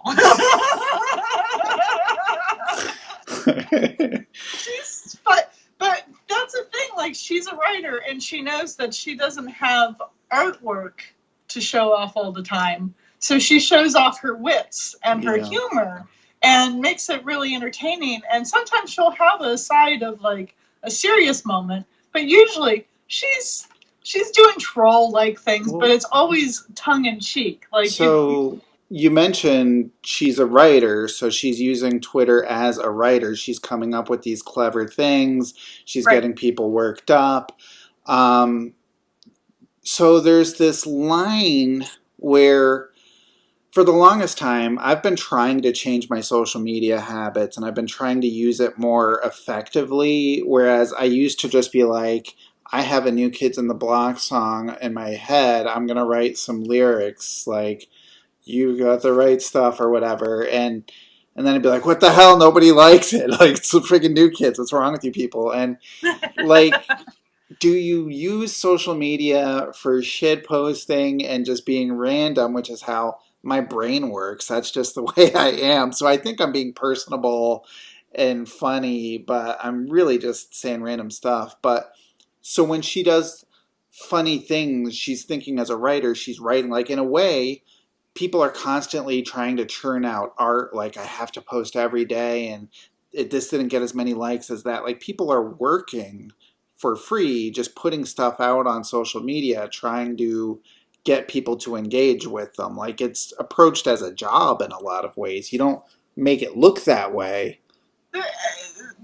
I think like the people that are successful on being really like putting work out there all the time and using it as a job, that doesn't always equate to dollars. It doesn't always equate to other things like that. I've seen like this is like a farce of sorts. I mean, when I talk about how this year I want to grow my, like, I'm not trying to make, I have to change my battery pack. All right. Sorry, camera.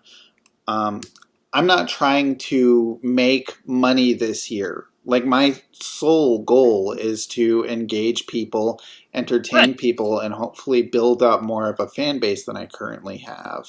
So that is a form of currency when people like and they retweet, when you like, comment, and subscribe on YouTube. That's a form of currency. That's really actively helping me because that's spreading the word about my channel and my YouTube videos, and that feeds Right. back to social media, and that helps me in my goals.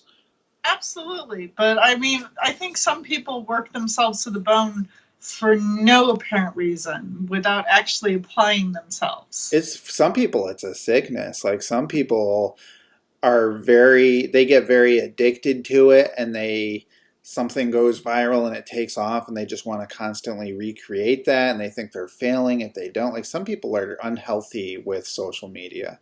Right. No, it's true. I mean, for me, if you haven't figured it out, people watching, my Twitter is a mix of art, personal things of the day, interacting with people, and like a whole host of things, even random shit. The other day I tweeted, if someone chips their tooth, do they end up swallowing it? Yeah, that was nasty. What's wrong with you? Once I tweeted that the average adult swallows 8 spiders in their sleeps per year or something like that. Per month or something. Yeah, it was something like that. People are like, what the hell's wrong with you? Why'd you do this? I'm going to bed. I had just read it somewhere. I have no idea if it's true or not. No, I think that's I don't think that's an urban legend. I think that's I've heard that several times. I don't like it.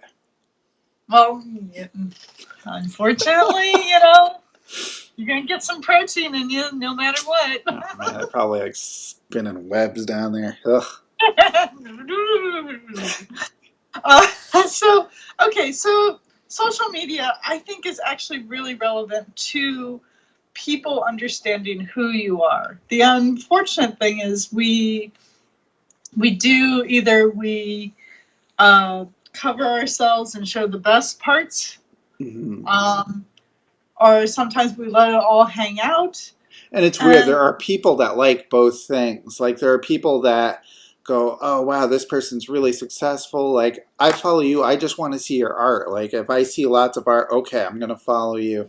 And then there are other people who are like I've tweeted before, like, man, I hate that I don't have, like, convention appearances and this appearance, and I got this book. Like, some people just market constantly. And I'm like, I'm just posting song lyrics. I suck. And then people will be like, no, that's, like, so much more interesting. Like, we hate just seeing somebody market constantly. Right. Because you don't know much about the person other than they'll be somewhere.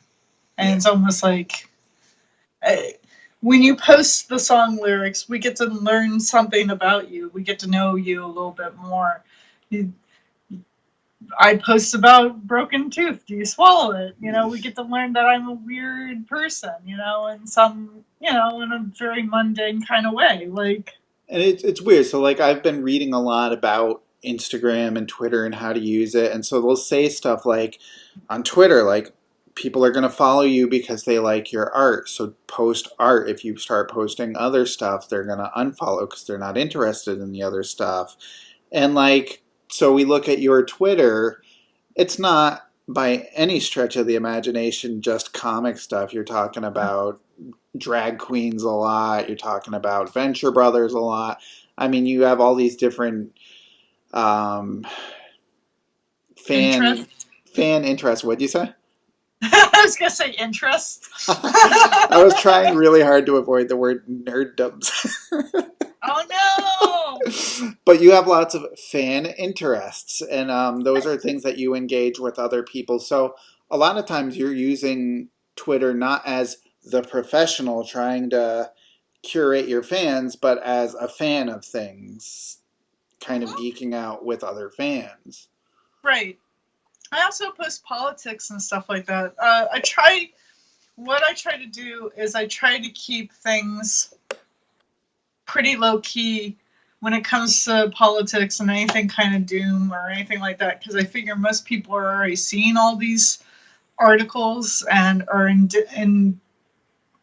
inundated with all these things, that they don't need me to actually be another place that you find them. So I try to refrain from doing that too much, even though I want to be very politically minded and very much like a part of a group and like pass on certain ideas, because that's me. That's the thing. Like, I have never shied away from being me online, except for the fact that I've tried to hide more of my depression. I will talk about it, But usually you will not find me saying, like, I'm going to kill myself tonight. Goodbye, everyone.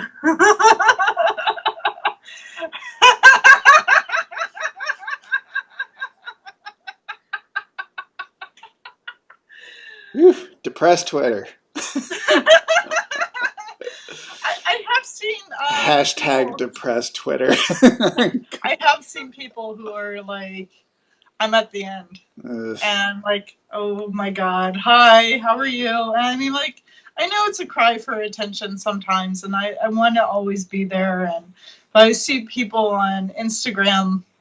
One of my dearest friends post pictures of themselves, really sad and really gloomy, and I won't like the photo because I don't want to promote sad and gloomy, but I want to support them. That's a weird thing with the likes. Yeah.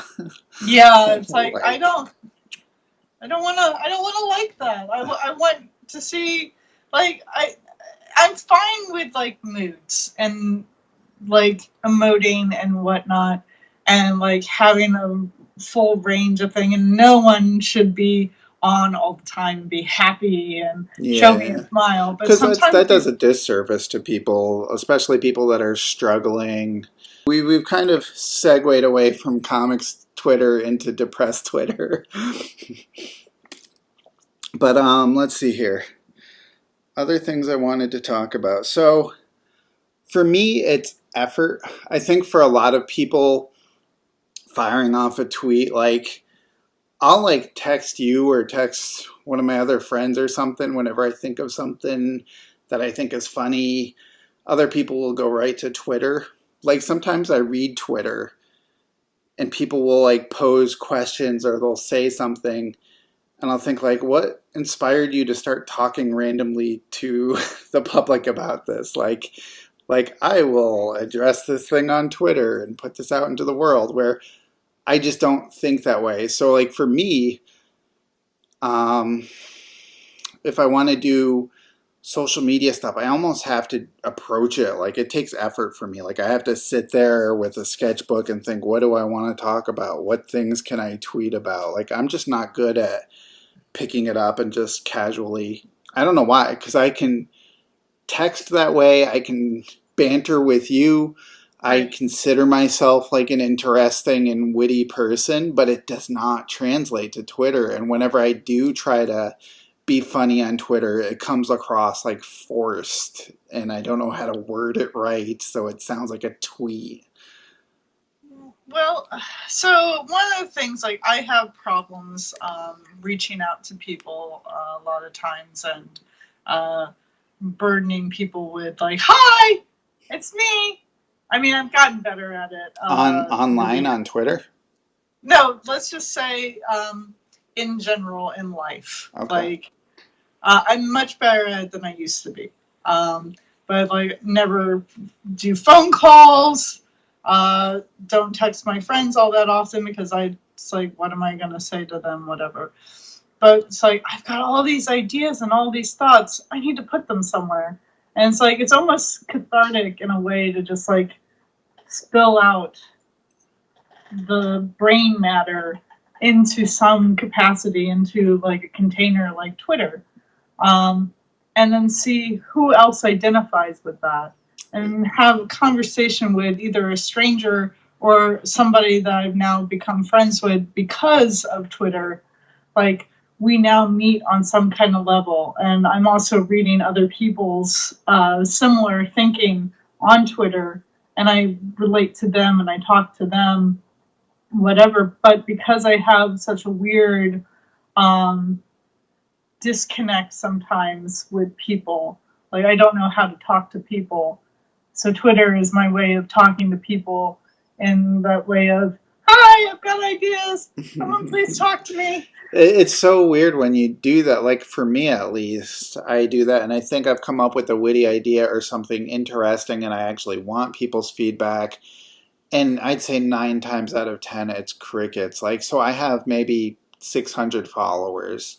I'm sure a lot of those are like defunct, or they don't interact enough that it doesn't even show them my tweets. Like, with the whole YouTube thing here, I'm constantly talking about like you have to, if you see something and you like it, like you have to, otherwise it's just not going to show you. Like people assume if you make a video or make a tweet or make an Instagram post, like, That'll show oh, up. everybody will see it, but it doesn't. They only show it to a small portion of people.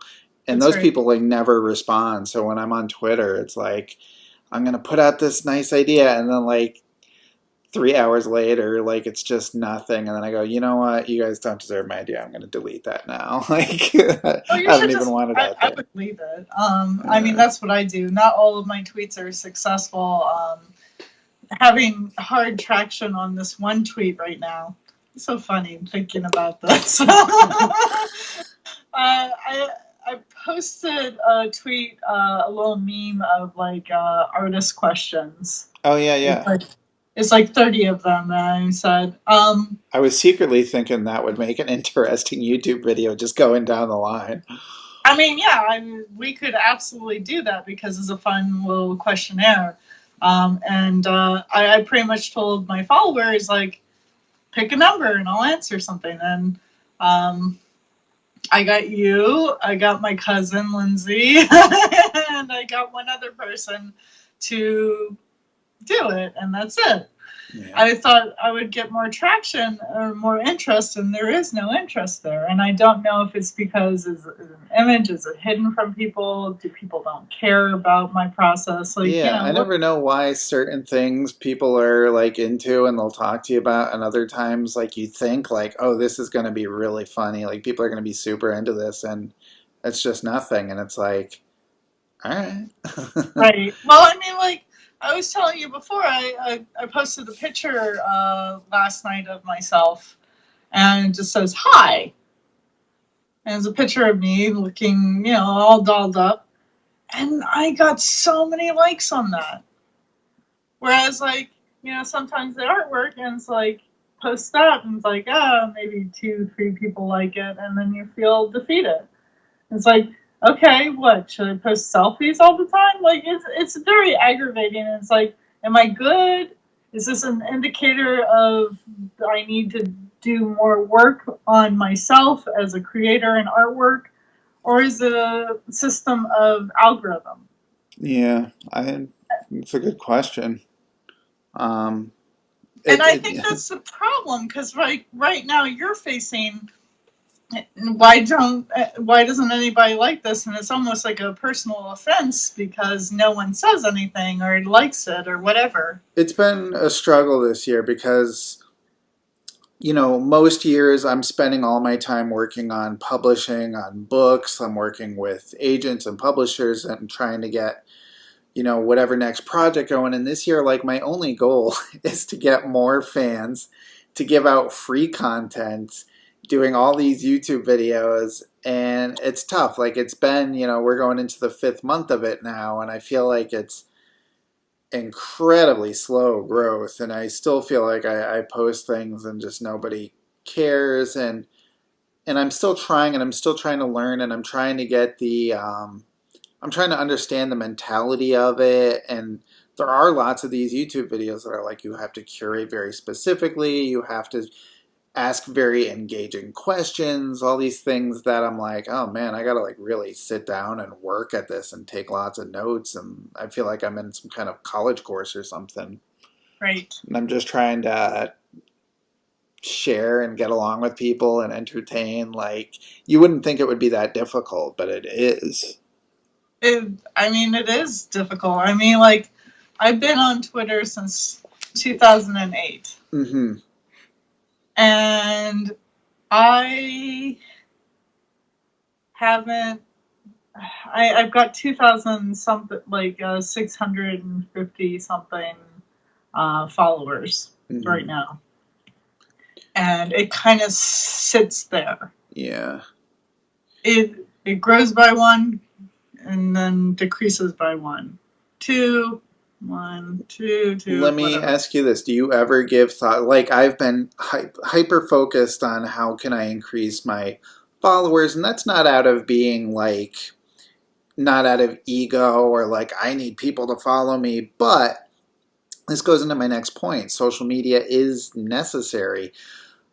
when we did our Kickstarter, I was kind of disappointed in how few people that I knew and that followed me contributed to that. Whereas you had a very loyal following. So you may only have your 2,000 whatever, but you have extremely loyal fans that are really into what you do, and Right. they show up when you need them. And I was thinking, I don't really have that, and I need that. I think it would help me in terms of mainstream publishing and getting things done. I think it would help in terms of Machina Corps. I want our company to build up a big following and not, take 15 years to slowly increase. I want to get those numbers up there because it's going to help us when we work on new projects. I have this Right. webcomic I'm doing that eventually I'd like to print, but I can't print it unless people follow it. So, Right. Because what we're doing as a little company is we're growing from the ground up based on just two people and the connections that we have already. Therefore, if we grow our connections, our following and whatnot, Machina Corps can grow too.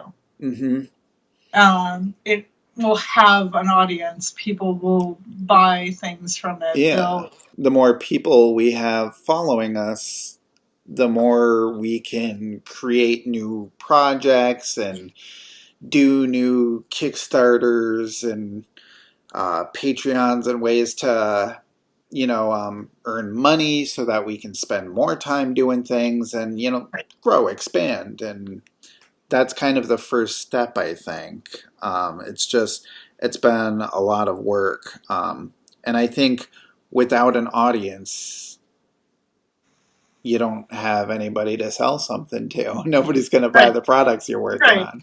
Because not everything is viral. And I don't neither you or I have really done anything really viral, which is unfortunate. But I think to become viral, you have to be the right time at the right place. Yeah, I think it's rarely planned. It's not planned, and it's always dumb luck that somebody's like, "Oh, I really get this." Yeah. So, let's do real quick pros and cons of social media. Time consuming. That's con. Yeah. Yeah, it's time consuming. Sometimes I do get frustrated when I'm like, oh my God, we got to be working on so many things and we have these videos to do and I need these things from you. And you'll just be on Twitter forever and I'll be like, oh my God, you got to get off Twitter. But and then I don't spend enough time on Twitter or Instagram. Right. Well, I also deal with anxieties and how I want to. I know I always say I deal with anxieties. Depressed Twitter. Depressed Twitter. Yeah, yes. I'm not on normal Twitter. Twitter really helps me with a lot of things and anxiety and stress, and getting things out of my head instead of dwelling in my head. Yeah. It's good for me, and I know a lot of people one of the cons is that it can be too much. Like you said, you see so much success and you feel like you're no good. Why aren't you having all the success? A lot of times on Twitter, I'm either annoyed because people are too happy or I'm annoyed because they're too angry. There's a lot of anger. There's a lot of politics right now. There's a lot of problems. I mean, with the virus and whatnot, there's a lot to take in, and that can be very problematic as well. When I go through my Twitter and I curate what I'm looking at, I usually have, they're depressed, but they have some really good points too. Either it's good artwork or they have their good days along with their bad days. I have a collection of people that I admire and have also become my friends, and also colleagues that don't know that I'm their colleague. Well, let me ask you about this. So, in Yes. terms of comics industry, being a comics professional in social media, which is kind of what we want to talk about, um, pushing on a half hour here. Um, how do you think Twitter or Instagram or any of these places help you in terms of what you want to accomplish as a comics creator? Whether it's networking or I know you've had opportunities to make money pop up because of social media. Right. I mean, it's a whole host of things. Like, when it comes to social media, when it comes to Twitter in particular, and also my Instagram, it's always a mixture of what I do plus who I am. So it's always going to be a whole mix of things, like from professional to recreational to whatever. And I don't think there's anything. I personally don't think there's anything wrong with it. Of course, I wouldn't. Otherwise, I've got some explaining to do to myself right now. But I don't know. Like, to be successful in some ways, you have to understand your audience and understand other people's audiences. Yeah. I mean, for a long, long, long time, obviously social media in the grand scheme of things is very new still. Um, I mean, it's been 10 years, but publishing's been around for hundreds of years. So, Right. um, for the longest time, it was all about the work you create and the worlds you create and your words and your art. And it was up to a publisher to get it to an audience. Right. Okay. Yeah, I see what you're saying now. Yeah. So now it's about the cult of personality. Yeah. So it's like it becomes another level of like interaction that people can have with you and actually get to understand you and have a more personal connection with your work because they know who you are. Mm-hmm. Or they have a fraction of an idea of who you are. It's whatever you show. That's always. Go ahead. I was going to say it's always a curated thing, no matter what. Even if there's like people are showing you dark sides of themselves, there's a reason. I don't know if you can necessarily have like, here's this new book from this new publisher. They're not online at all. We don't really know a whole ton about them. They'll do an interview with the New Yorker or something. Like, I think those days are gone. Like, I think it's gotten to a point where when you pitch something, they actually look at your social media, which is one of the things that scares me because I don't have a ton of followings. I've had 3 successful books. I've sold a lot of books. I have a career. But if they went to my Twitter and they saw me posting New Kids on the Block lyrics and I have 500 followers, they're going to be like, this guy's nobody. And it's weird because my publishing career, my successes, and my social media do not link up. Like, if everybody that bought one of my books followed me on Twitter, I'd have a great following. But I don't. It doesn't add up, and it's kind of a frustration of mine. So I'm trying to course correct and figure out how to fix that failing portion of my own career. Right, and that's really difficult when potential clients or publishers and whatnot, their interest in you, they might be like, you know what, this person talks about New Kids on the Block a lot. Yeah. Not sure about this one. It's not 1989, Steve. The kids are into Backstreet Boys now. Yeah, I don't know. Definitely social media is good. I definitely think being your genuine self is a good thing, and maybe posting more art than nonsense is probably better.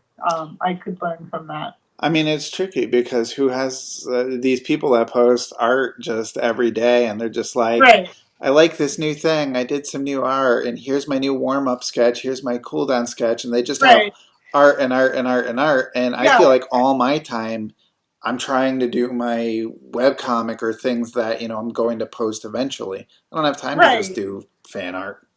Right. I always think about this like I don't have the ability to do these extra little things. I don't have the ability to do artwork for myself anymore.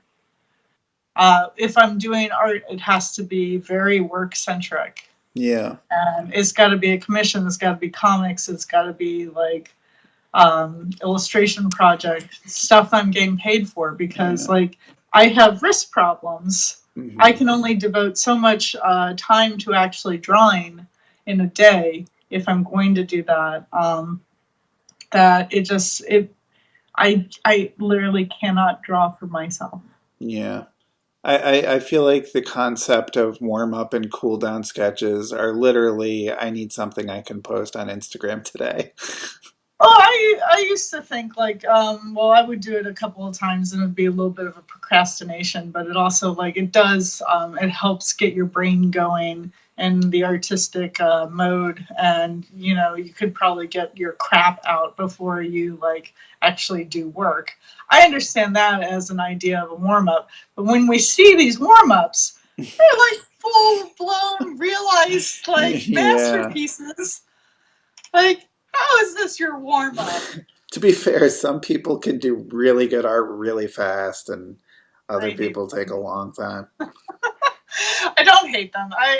I do wish I had that ability to do a lot of that stuff. Yeah. Well, it goes into like people with the good news and only posting like, all my book deals and all my happy things. Some people will post this amazing piece of art and they'll be like, here's a piece of shit I just crapped out of my asshole. And you'd be like, oh, come on. This is really good. Oh, my biggest pet peeve is when people's like, oh, here's my doodle. And it's like this fully realized, beautifully painted something. And it's like, that's not a fucking doodle. You did Yeah. not do that while you were on the phone with FedEx or something like that. Like, you Yeah. did not. You're disgracing the word doodle. Doodle is the fucking piece of shit that you do while you're on the phone. Yeah. It's got course. All right, everybody. Well, that is all you ever wanted to know about social media. And more. You can follow Depressed Twitter Chan on spookychan.com at spookychan. You can you can get all the 80s lyrics you want. Follow Steve at Steve Emond on Twitter. And we'll be back for week 4. We're going to talk about Kickstarter. Yeah, you got to have followers to do a Kickstarter. Apparently. Hope you enjoyed our show. Send in 12 coupons and get some nifty X-ray specs. Better yet, like, comment, and subscribe to show that you really care.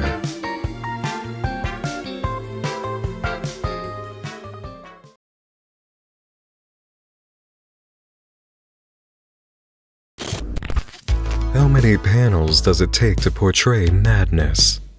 How many pages to display the depravity of mankind?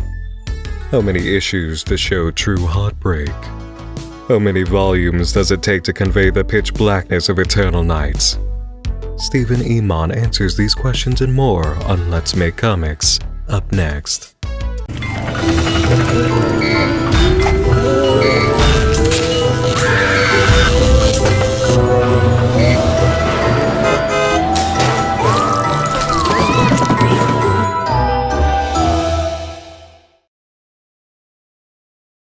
Hi, Spooky Chan. Hi, Steve Emond. You have a kitty to the past. Meow, meow, meow, meow. We're here to talk about Kickstarter. Yeah. So we did a Kickstarter. We did. Yeah, and in the most turbulent of times, we almost had to bail on our Kickstarter because there was so much going on in the world of Kickstarter. But luckily, if you don't know, there was a whole union strike going on, like right when we were launching, like the day before. That's all this right. union stuff came up, and we had worked for months on this Kickstarter, and that was terrifying. But they did the right thing, right? Right. The union is formed and all is well. There's a cat That's in the right. background. So some of our viewers may be interested in starting their own Kickstarters. Correct. But Yes, before you do that, I want to say we were successful in our Kickstarter and we funded our comic book first offerings from Machina Corps. we did. You're talking about First Offerings by Machina Corps, this comic book, this real live comic that I have in my hands. Whoa, what about that? How about, whoa, I've got one too. You got one. Wow. Is yours as cool as mine? I don't know, maybe it's cooler. Did we pretty much just, when we were first talking about making a company, like, I'm trying to remember how we first came across, we got to do a Kickstarter. It's weird, right? Like, we knew we were going to do Machina Corps, we were going to do a company. At some point, we must have said we should do a comic for Kickstarter. I know how it was. We were thinking eventually we were going to do like graphic novels and big projects and stuff, and we wanted something to dip our toes in and get used to the idea of publishing and creating something and having it printed. So the idea of doing a Kickstarter for a comic book that we each did half of came up. Right, and also that we wanted it to be like an annual of like offering or offerings every, not annual. I don't know however long it takes us between books and projects and things. What's going on over there? Your phone's bouncing around. Yeah, because this one. It must be dinner time. So, all right. So let's talk about making a Kickstarter for a comic book. The thought was that we wanted to have a first offering and then a second offering and then a fourth offering, etc., etc. Yes, So because that was what we. the demons aren't satisfied without their offerings of comic That's books. right. Yeah. So we decided that that was going to be the first book. So we're going to specifically talk about comic books in particular. Yeah. Yes. So yeah, I mean, we were trying to think back on the process for this whole thing. There was a lot that we had to kind of learn on the fly, which is why we wanted to do the Kickstarter in the first place, so we could familiarize ourselves. We spent some time looking at successful Kickstarter comics, unsuccessful ones, watching their videos. That's painful. Yeah. Some of them were like clever and had a lot of work put into them. Some of them, for somebody that's asking for money, they put no effort in, like at all. They'd be like sitting there in their underwear with their shirt on and the air conditioner going, like, this is my comic book, it's blah, blah, blah. Like, other ones would just be a trailer of art with some music. We went like probably overboard, but we wanted to show our personality and be clever. I had hopes that, we could do something that would maybe go viral, that like people would be forced to pay attention to. So we did like really over the top video and editing and lighting and all kinds of stuff. Right. Which poor Steve had to learn that Shan has zero memory and has a goldfish memory for remembering lines. Yeah. Yeah, we were sitting there in that basement with mice going by and bugs, and it was like 90 degrees, and I had like a suit jacket on. It wasn't the best of times, but we got through it. We did, and I think our video came out really well too. The video was awesome, yeah. So we did the video. We did a ton of graphics because we wanted the page to look really good. We wanted to have that personal touch to it. For every header of like, why are we doing this?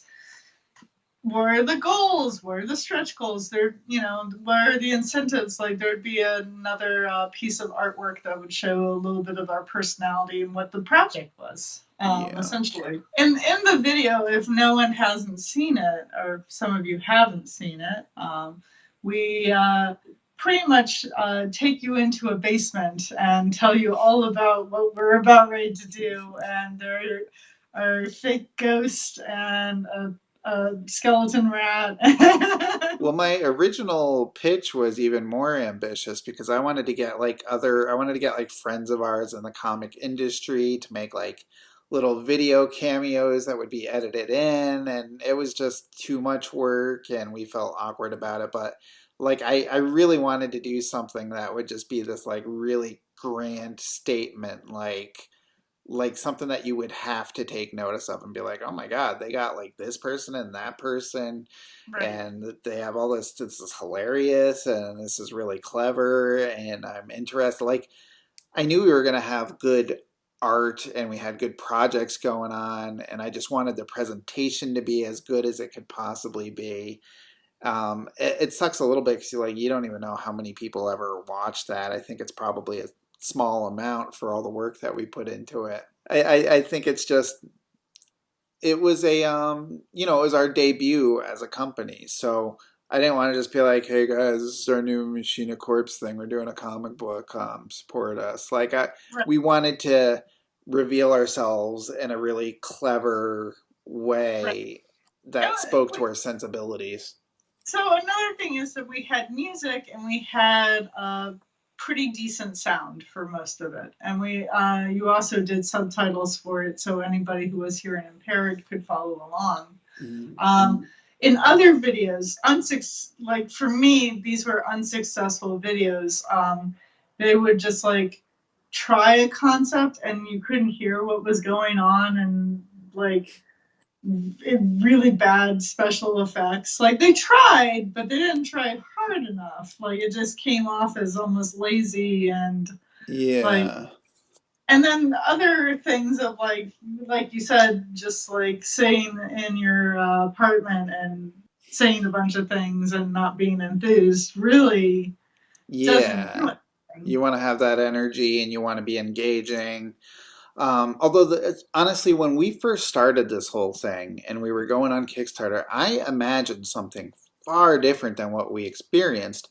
I thought that Kickstarter just had this market of people that would go to Kickstarter.com and see what kind of things were going on, and people just checked out what new comics are on Kickstarter. And I thought if we had a great video and we stood out and we got recommended by Kickstarter, all these Which people would see it and we'd get like which we did, by the way. We did we get a did, yeah, we'll get to that. We did get like a project we love thing, which is great because we did it did look better than 90% of the stuff on there. But I thought all these people like would find us through just doing a Kickstarter, like people that didn't know you, that didn't know me, that just they were Kickstarter people, and they would find our project and see how much work we did and see that it was recommended. And we'd get all these, we were worried how many international people are going to find it, and are we going to have to really prepare for a whole bunch of things to ship over there? But I'd say almost everything was our existing audience. Um, yes. so we got Neil Gaiman. What is it? Go ahead. Gaiman, I don't know. Gaiman. All right. We had Neil Gaiman retweet us when he was in the middle of like anti-Kickstarter because of the union stuff. We told him everything we were doing to support the union and stuff, and he actually retweeted us. So we got that. We got on all these different horror websites. We got on these comic book websites. So we got publicity, and we did like press releases. We were writing press releases and sending them out there. We were doing Corpsetober for the month of October instead of Inktober. We were doing all these horror things and hashtags. We did everything we possibly could, and I still think 100% of the people that backed it already knew either Chan or myself, mostly Chan. Right. Well, the thing is, like, even though we did all that work and we kept on having a daily, like, piece of artwork and like always like doing the dailies of like We were doing comic strips. We right, worked our asses right. off for But that month. so what I want to say about that is that even though the audience might have come mostly from me, we still needed to reach them. Yeah. And that's the problem. Like we were talking before in the previous video, you can check it out about social media. Algorithms are a pain in the butt. Not every time people will see you. Like if you post a link, no Yeah. one will see the link because the algorithm varies it a little bit more. Yeah, so you think like, oh my God, I'm being obnoxious. I'm posting this over and over. And the one person who likes and comments on everything you do is seeing that 4 or 5 times. But Right, you're probably reaching a few people you didn't reach on the other ones. And certain right. people are only seeing it once for sure. The the other problem is they also like if you do certain hashtags like Kickstarter, they also mute those and kind of put it down in the algorithm like line.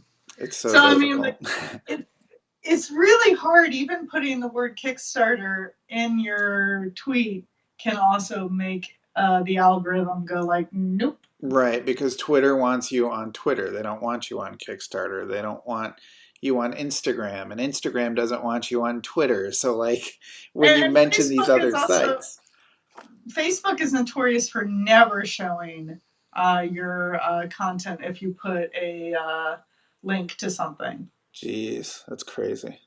Yeah. So I mean, like, this is what we were up against by Yeah, trying to find other creative solutions. By like our corpse Tobird, like we're every day we're drawing a picture that relates to the topics we made. And we're constantly doing something. We're posting. We're talking about our Kickstarter, and like yeah, it's just on and on and on and on. But it yeah. all worked. A lot of the advice we got, before we get to that, let's recap the things we did. We made the videos. We made all the graphics. We made sure our page looked great. We actually launched at a time that we were supposed to be. They said you had until September 30th to launch to be part of their small press initiative. And it turns Yeah. out the initiative was until September 30th. So we launched on the day that it ended. Like I thought it would go for the next month or whatever. But we did that. We wrote press releases. We reached out to a long list we had found of contacts at horror magazines and internet sites, comic book sites, anything that was to do with us. We were also in the month of October, which is bodes well for our theme. Yeah, we did some comic strips, meme type stuff, just posting constantly. And we reached out to industry friends of ours to ask people to help retweet. So we did like everything we could to do this right. And so one of the advice that we were given was that it's going to start with a bang and it's going to end with a bang. And the middle is the lull. So sure enough, so our goal, we did a lot of work trying to figure out how much it's going to cost to print, how much it's going to cost to, you know, Ship. ship was the big thing. That was really complicated. I don't know It's that we ever nailed it, but it was so hard to understand. We're going to find out. We still haven't found it. We haven't shipped yet. So we'll find out if we have enough money left over. We had to figure out taxes, what we were going to get taxed, and nobody will give you any information on that. So you kind of have to guesstimate that. It was a lot to figure out, but we came up with this 6,200 or something, 6,200, and we overdid, right? Yeah. So that was our goal. First day or two, we got like 2,000, right? Something around there. I can't even remember. It was a nice amount. Right off the bat, yeah, there were like, but that's because like all of the like big time Spooky Chan fans all came out to support right away. Like everybody's super excited. We had drummed up all this excitement, and it's like, wow, if like in a day we make like 1,200 and the next day we make another 1,000, like we still got 30 days. We got this made. But then sure enough, it slows.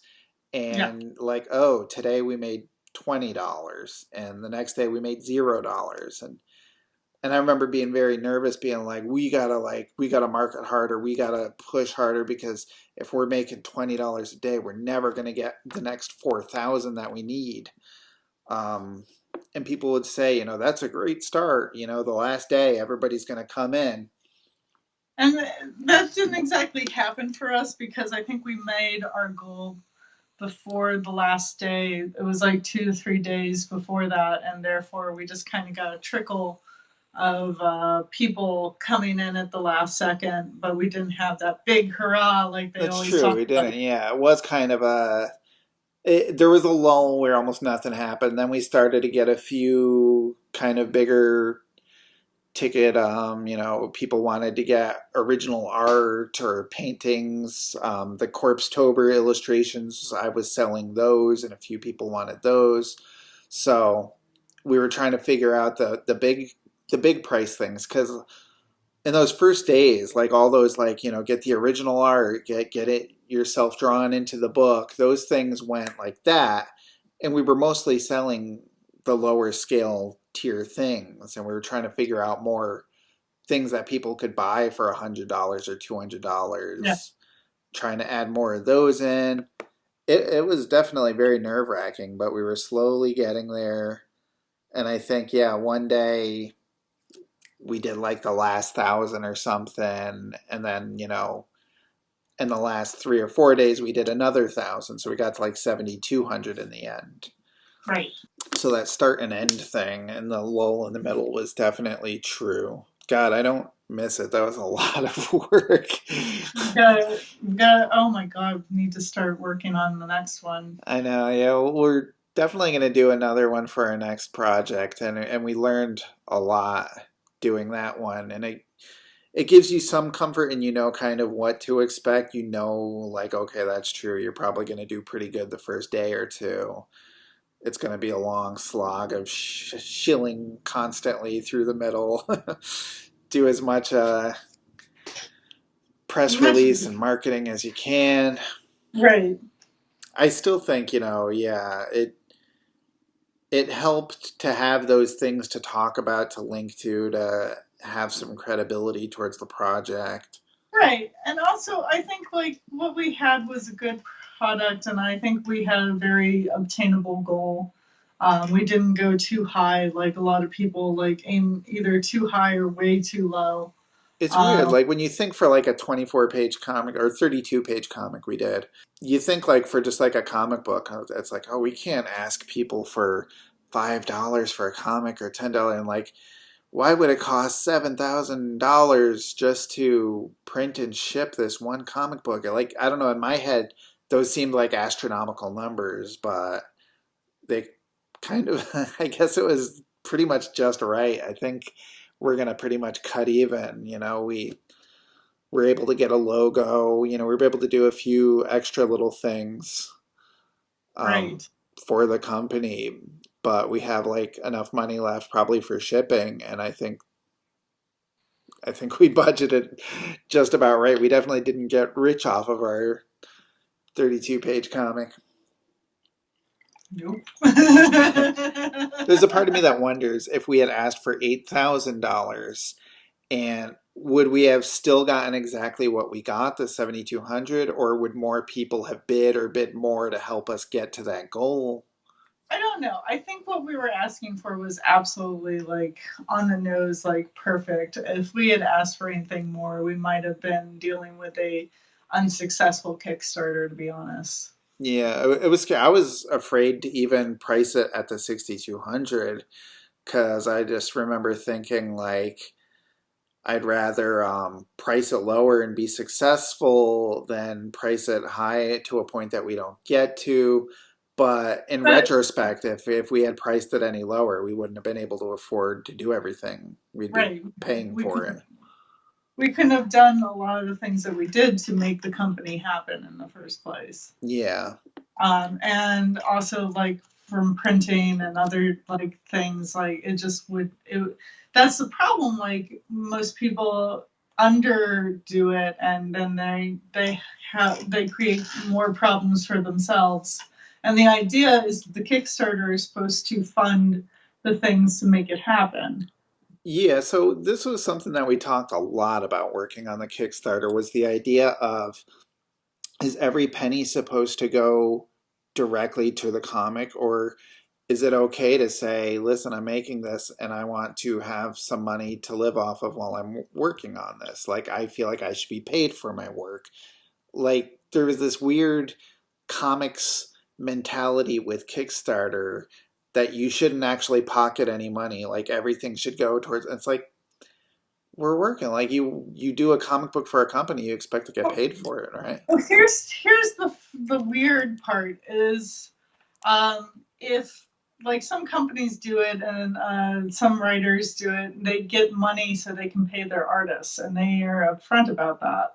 Yeah. But they're not making any money because they're the one who started it. Everybody should get paid. I'm fully in agreement, but of course, like we only had like a little bit of money here and there, Yeah.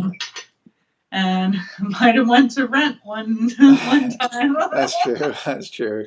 We did pay for Chan's rent one month. But it's like Chan broke, kids. Chan broke. link to Chan's coffee account in the description. Actually, PayPal.me/Chandra free. What was I gonna say before all of this senseless plugging? I lost my train of thought. You said that we should get paid via Kickstarter.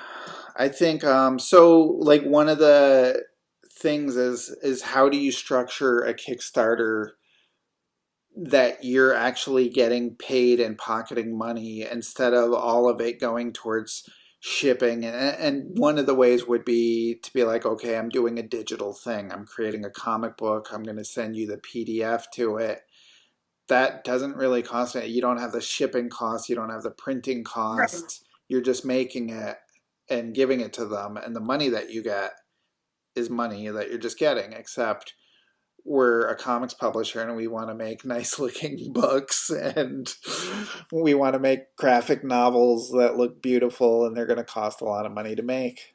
Yeah, and they will, and that's going to be our next goal, is an actual graphic novel. Mm-hmm. That's scary. Yeah, so we're going to be doing the God Machine coming up in fall. If everything goes right. I mean, virus might have some other plans, but we'll find out. We'll figure it out, yeah.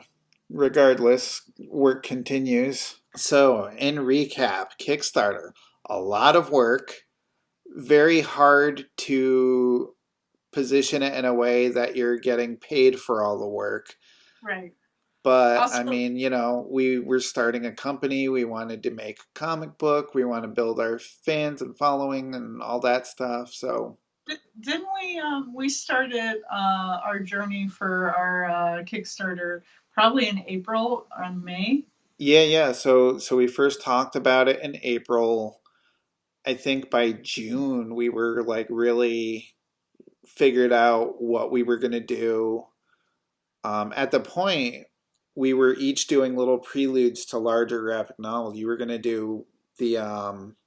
Lonely BK as a full graphic novel, but once you got the rights back to God Machine, that kind of changed. So it became a kind of one-off story. But yeah, working on the comic and figuring out what first offerings was going to be, that was kind of early summer. By August, the Halloween stores opened and we could get toys to make our video with. September was lots of editing and doing the final graphics for the Kickstarter, launched the very end of September. So it really kind of, that encompassed that entire summer last year. Yeah. I guess kind of like spring into summer. Yeah, we should really get ourselves going on this God Machine Kickstarter. Yes, actually, that would be really fantastic. Yeah. Just need to make the website and then we can start doing other things. That's right. We just got to get that Have Heart website, haveheartcomic.com. that will eventually turn into another graphic novel Kickstarter project. Yeah, and possibly Patreon, which could be its own video, but it'd be a short one. but I'm thinking of maybe, like I was talking about with the PDF thing, I'm thinking about releasing like installments as a PDF through Patreon, and then eventually doing, yeah, a big published thing. Because I would definitely love to have. I mean, when you do a large amount of comics and comic pages, like the dream is to have it in a nice book, right? That's And the comic stream there's something kind of nice about it. It's a collector's item. It's something tangible. for Uh, sure. I mean, limited edition type stuff. For sure. All right, everybody. Anyway, Kickstarter is really hard. It is a lot of work. It's also mentally draining. Yeah. Do Um, we recommend it? I mean, it's kind of that's what do we do before Kickstarter? You'd have to work with distribution, and I don't. so It's a what godsend in a lot of ways. what we'd actually deal with, we would have to take out loans, get credit cards and all sorts of things to start like getting our books out there and getting it to people through those means, and that's a big gamble. This tells us directly that people want the product and will get the product, and the extra people outside of the people who kickstarted the project will also get to own it. Yeah. That's actually the benefit of all of this, because it's not a high risk business model. Yeah. This Definitely. And it also creates community. It creates we did get a bunch of new fans out of this. There were new people, and I mean, like, it's just I think it connects people to what you're doing, rather than like, oh, put an ad through Diamond, put an ad here, get some reviews here, like that. That's nice and all, and I mean, we'll have to do that anyways, but this actually has more of a direct connection. Yeah, and another thing is everybody that ever basically expressed interest in it as part of the Kickstarter, if we post an update on there, which people do, when they have a new project coming out, they post an update on their old Kickstarter because it sends out you essentially create a mailing list, which we should do for Have Heart when it's ready to go. Yeah, that's a great idea. Post an update there to make sure everybody that was interested in first offerings knows that there's a new Machina Corps webcomic coming out. Right. So we can do a big update coming up. Yeah, so it's a lot of work, but it's a really amazing thing that it exists. And for an indie publisher or somebody starting up in comics that wants to prove themselves and put their idea out there, like, man, it really low risk. I mean, the worst case scenario, you don't fund it, but at least you're not spending thousands of dollars to find out that it just doesn't work or whatever. And there are good people over at Kickstarter that will work with you in the comics department. Some really good people. Yep. Very proud that they unionize. Yes. That's right. Good team. All right, so that's all we have to say about Kickstarter, and this has been Chan Month, the month of May 2020, and this final week of May, quarantine's over, yay! Don't tell them that. All right, we're recording this. It's not even close to the end of May, and we have no idea what the world is like right now. It's not going to happen, I'm sorry. I'm sorry, Nostradamus. How many people were watching our YouTube video and just pressed stop and ran outside in joy? What good news! Thanks, Machina Corps. That's on you. That's on me. All right, everybody. See you next week. Machina Corps does not endorse Steve. I am Machina Corps. All right. Thank you for tuning in. Please like, comment, and subscribe. That's right. If you like our comic, get a pull box and your local comic shop will make sure you never miss an issue. All you have to do is hit that subscribe button. Till next time, friends.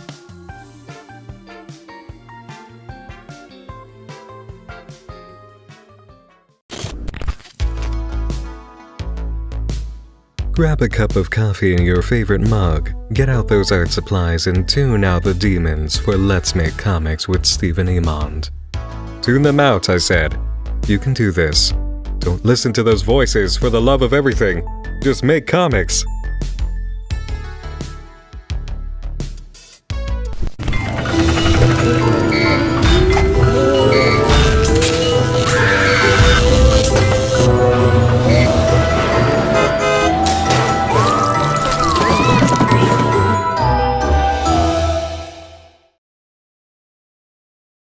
Hey everybody, welcome to Let's Make Comics. I'm Steve Emond. We did a bookshelf video for Chandra. She has an amazing amount of comic books. Mine is a bit less so probably going to be a shorter video. So right up front I have the last three things I read, which are all Junji Ito. So we have Tomi, which is the first book he did. It's actually the last thing I read. These are dark books.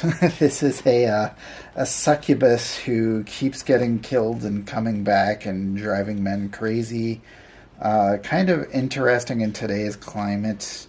Be interesting to see what people would say about it today versus the 80s when it was written. Before that I read Geo, I don't know how to pronounce it, but it's about stinky fish creatures that invade the land and create some kind of apocalypse scenario. And Spirals, which is such an abstract idea. It's a horror novel about literal spirals everywhere, and the book itself is a spiral into madness, and it's probably my favorite of the three. It's really amazing and inspirational. I've got my little manga section back here. I used to have a lot of manga, but I don't have a lot of it anymore. I guess over the years I just started losing it. But Love Hina, I actually read the entire series of this. It's like a harem manga about a guy that moves in with a bunch of girls and he's in love with every one of them, and I don't know why, for some reason it just really kind of hooked me in. Amy Reeder's Fool's Gold for Tokyo Pop. Sophie Campbell's The Abandoned, Christy Lajewski's Replay, Becky Cloonan's. I wanted so bad to do some of the Tokyo Pop stuff. Like, even before I did Emo Boy, I was trying to pitch stuff to Tokyo Pop and trying to develop a manga style, and really cool seeing all these people that I'm still a fan of today, and the stuff they did there, even though they all got kind of screwed by them. Let's see, I have a few indie things here. Jeffrey Brown. Oh, this is actually cool. This is called Bags. It's by Patrick McHale, who did Over the Garden Wall. And he did this little book with these creepy, weird little childlike illustrations. It's a very short, tiny little book that he did as just this little side project. It's pretty friggin' cool. What else do we have? I have a lot of stuff from the mid-2000s. That was I've been collecting comics since the 90s, but my indie run was definitely in the 2000s. Jason Marcy's Jay's Days. I actually illustrated a book for him, but autobiographical comics. Let's see here. Dave Roman, Chan and I's friend Dave, did this book of video game art. I did do one thing, which he actually saw I posted probably on LiveJournal or something, and he asked if we could put it in the book. I wanted to do these kind of epic paintings of video game stuff, so this is Donkey Kong here. Diesel Sweeties going into the 2000s. Totally random. I remember hanging out with a friend at one of the New York Comic Cons, and we went out to this cupcake place, and our Steven was there, and we were friendly, and he made me look like a huge famous person, which was cool. Let's see, more 2000s webcomic stuff. I really wanted to have a cool webcomic. back in the 2000s, back in the Keen Spot days when everybody was doing these daily comics, and never quite had it. I'm trying to do a webcomic now, and I'm still not sure if I have it. This one summer, obviously enough people have read this. Beautiful art, nice story, nice atmosphere. It's very summer. Here's a bunch of James Kacholka stuff. Super fuckers. I'm trying to remember if they actually swear in this. Pretty sure they swear repeatedly in this. Anyways, it's very cutesy and very vulgar. The Sketchbook Diaries, I was really obsessed with these. He did a daily comic strip that was about something that happened in his day, and did that for years and years. I think for a while that's pretty much what he was known for, were these Sketchbook Diaries. So I got a bunch of these.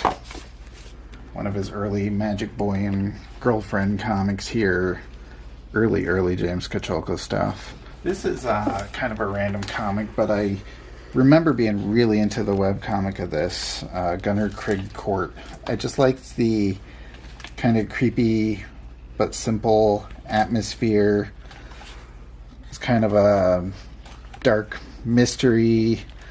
I don't even remember a lot about it, but I did enjoy this comic. I'd like to actually read that again sometime. Some early Steve comics here. This is something I actually put together myself. My friend Danny Boy, who's part of my Steve Areno comics, worked at a print shop where I would print like these monthly comics I would send to my friends, and we put together this book collection of everything just as this I don't know if I spent a couple $100 on it or what. Tried to put all the comics that I did together into one big book. So that's totally self-published. If you call it published, I don't remember who actually got to read that. So we got some more mainstream stuff, which is Hellboy. I love Hellboy. I don't know how many people remember Jay Lee's Hellshock, but this was a early comic that he did for Image, and it was his first like kind of self-creator-owned, written and illustrated thing. There was a really cool early version of it. This is the unpublished version, which I think was actually cooler than what they published. But art's awesome. It's about this guy that thinks he's some kind of angel, and you can't tell if he is or not. The original pitch had all these like villains and monsters and crazy stuff in it that looked awesome. What he ended up actually publishing was just kind of a psychological thriller drama kind of thing about this psychiatrist and this imprisoned guy that thinks he's an angel. So went way off from what it originally was supposed to be, which was kind of a really dark version of mainstream comics. I would have loved to have seen that version. Battle Chasers was big influence to Teen Steve. This is like every late 90s RPG, JRPG made into a comic book, basically, with really cool comic book art. Powers, I have a lot of Powers. Sandman, Walking Dead. Have not read a lot of Walking Dead, but I do have that Omnibus. Lots of Hellboy, I love that. Here's a bunch of my art books. I love just kind of browsing through these to get inspiration. I mean, Joe Quesada, I love his comic book art. I think he's definitely one of the greats. I could just kind of stare at any one of these for a good amount of time. Just so much detail and perspective. Something about the way he draws I love.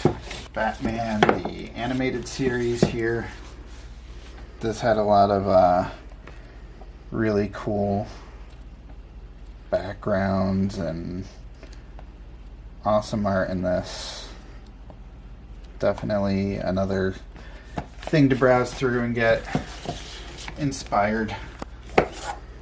Todd McFarlane, all this kind of early art into Hulk and Spider-Man and lots of cool stuff. I was a huge McFarlane geek.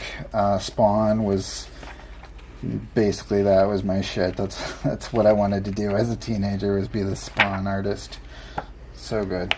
George Perez, Amanda Connor, any kind of comics art book I'm into. This is a Jim Mahfood, who is big inspiration too. This little autobio comics, lots of words, lots of text. But man, just everything looks so cool. That's a lot of words. Oh my god. Jim, come on. Jim, it's too much. What else do we got? So we got my Stephen King stuff here. I'm not a huge reader. I love books. I wish I was better at it. I did read all of the Dark Tower books. I became obsessed with those. I read The Stand in its entirety. I thought I'd be able to do it because I enjoyed the movie, but I got maybe a quarter in and I ran out of steam. Stephen King on writing is amazing. It's here, Dave Eggers. I like Eggers' books. A Heartbreaking Work of Staggering Genius was another one that I was able to read in its entirety and was super fascinated with. I have a few scripts for movies that I really liked, like Magnolia. What else do we got? Powers. This is a cool look at noir cinematography. Lots of frames, still images from old noir movies. I was really into that circa 2013 when I was working on Bright Lights, Dark Nights. More art books. We got Steven Universe art, Over the Garden Wall. We got a handful of comic books, more Hellshock, Wildcats, Spider-Man. These are all kind of comics from back in the 90s that I just couldn't get rid of. It's so much a part of who I am. Look at this shit, that's cool. More Jay Lee. I guess I'm a big Jay Lee fan. But yeah, I don't know, a lot of my favorites. I lost a lot of stuff. I sold a lot of stuff. I used to have like all of Savage Dragon and all of Spawn. I think I sold most of those. All right, back over to this side. This is etc. This is more literary stuff. We got our Vonnegut, and Perks of Being a Wallflower was a big inspiration in my young adult career. I really liked the J.D. Salinger books. So I was reading a lot of that when I was writing Wintertown. Codependent No More. If you ever go through a horrible breakup, I recommend it. This is a good one. EEE was totally weird. I don't know how to even describe this book as like a fever dream of weirdness. And it's kind of simple, easy writing. It's easy to get through and read a full book. Autobiography by the lead singer of Eels. Poetry, Sylvia Plath. Bukowski poems, As I Lay Dying, all the fun stuff there. Let's see here, David Sedaris, who doesn't like him? So this is all kind of literary stuff. Tolkien. I read The Hobbit. I tried to read the rest of the Lord of the Rings stuff, and it's a lot. Get into a lot of reference stuff, story, writing stuff. These are all how-to writing books. Basically, this is my writing school, is reading a lot of these things. Avenue Q. If you haven't seen Avenue Q, it's one of my favorite plays. It's just filthy puppets being filthy, and this is a cool book about the creation of the show and how it was originally going to be like a Sesame Street for adults on HBO or something, but ended up on Broadway. This is super cool. Indie rock coloring book, Depressed and Anxious. Civil War. I was working on a Civil War project for a long time, so I have all these books on history and Civil War. My favorite middle grade inspiration is the Wayside School collection. These are all little 1 or 2 page short stories of this bizarre school, and they're all just total non sequiturs and randomness, and it's very if you're into weird humor, it's got a lot of funny weird stuff. And we get into young adult things over here. John Green, Sarah Ockler was super cool to me. Jandy Nelson, I did a panel with her, and Matthew Quick books. And then we get down to my comic strip stuff. I mean, a few other things. Wes Anderson collection here. The Art of Noir, I should show you that. These are all back in the days when I wanted to be a comic strip artist. Super into Foxtrot and Zitz and Calvin and Hobbes. This is randomness. I know he's a questionable figure these days, but Woody Allen as comic strip. This is like back in the 60s or 70s or something. Let's see, under these, it's a comic of Woody Allen as your daily newspaper comic, which is very strange and odd curiosity. This thing is pretty beautiful. This is, I was going to do these kind of noir posters as chapter breaks in Bright Lights, Dark Nights. And I bought this book that's just full of these awesome works of art. Just so cool. And yeah, that's about it. That's my bookshelf. This is Let's Make Comics. I am Stephen Emond. Like, comment, subscribe, and we will see you soon. Excelsior, friends. Like, comment, and subscribe for the no prize. You'll be doing us a great service. And yourself.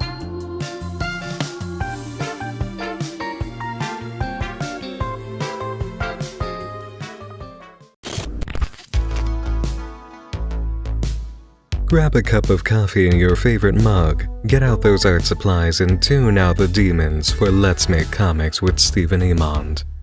Tune them out, I said. You can do this. Don't listen to those voices for the love of everything. Just make comics.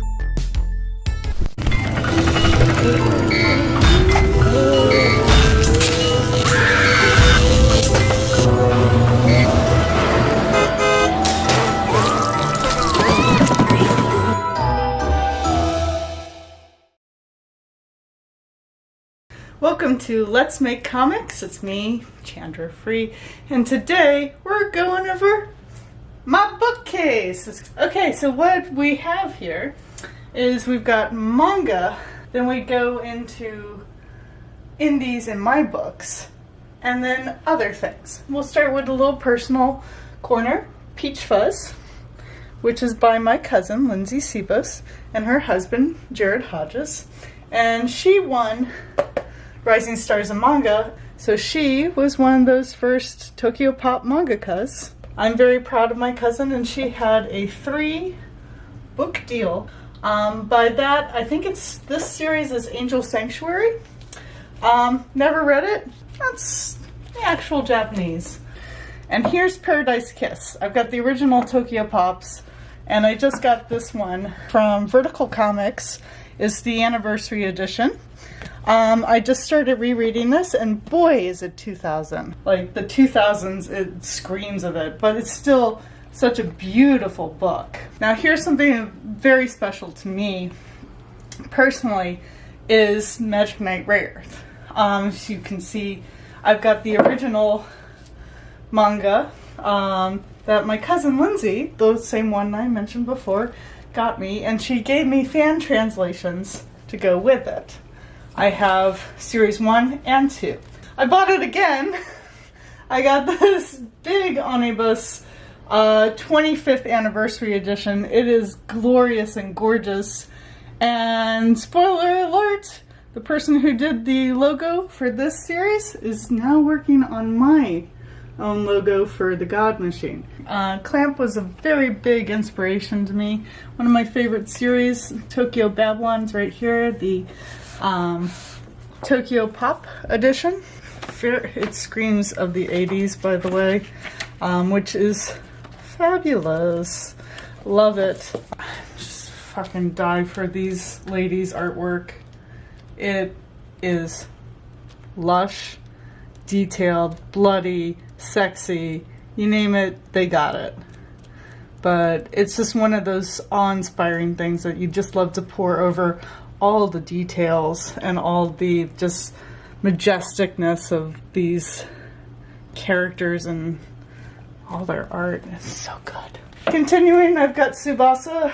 I don't know what happened to my XXXaholic or whatever the hell it's called. I also have Clamps Okimono Kimono. And this just has a bunch of process and kimonos and stuff like that. Should I like eat up? Some other things. A Sailor Moon book. I don't know what happened to all my Sailor Moons. Before I get to this series, I've recently been reading The Way of the House Husband. This is hilarious and just won an Eisner last night. And it is beautiful, but it's so hilarious. It's about a ex-Yakuza who becomes a house husband. Insufficient Direction, which is done by Hideki Anno's wife, I think now wife. She wasn't at the time. This is in my reading list. I can't wait for this one. It's supposed to be kind of biographical? I can't talk. Anyways, it's supposed to be about Hideki and her. Now this is something that's on my reading list as well. I just got this omnibus set of Revolutionary Girl Utena. I was very big into Utena, the animated series. I've always heard that the manga is supposed to be really good, and this is just a gorgeous edition. Probably retranslated, but this is relatively a new translation, I believe. Got some beautiful colored pages here.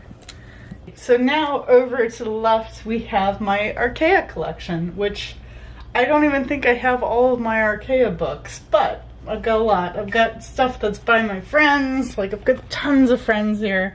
Awakening was one of my favorites. Mark Smiley's Artesia. Cursed Pirate Girl's a good one. Oh my god, the details in this. Let's take a look at this one. Okay, so Cursed Pirate Girl. The detail in this guy, Jeremy Bastian, how do I say his name? Bastian, yeah. Wonderful guy. He probably doesn't do this much bigger than this artwork. So what you see is probably the size he worked at. As you can see, he's just insane with his amount of detail that he does. If you can ever find a Cursed Pirate Girl or anything by Jeremy, I highly recommend it. Turn of the Dapper Men. My friends Jim and Janet worked on that. Okay, so now from here to here is Chan books. So I did a pinup in like these books. I did continuity in Space 1999 to everything that was. What that means is I corrected artwork to make sure that faces were on model and did not look like the original actors that it came from. I think this is my original coloring of this. Here we have Fraggle Rock. I did a comic in here. Written by Jason M. Burns and art by me.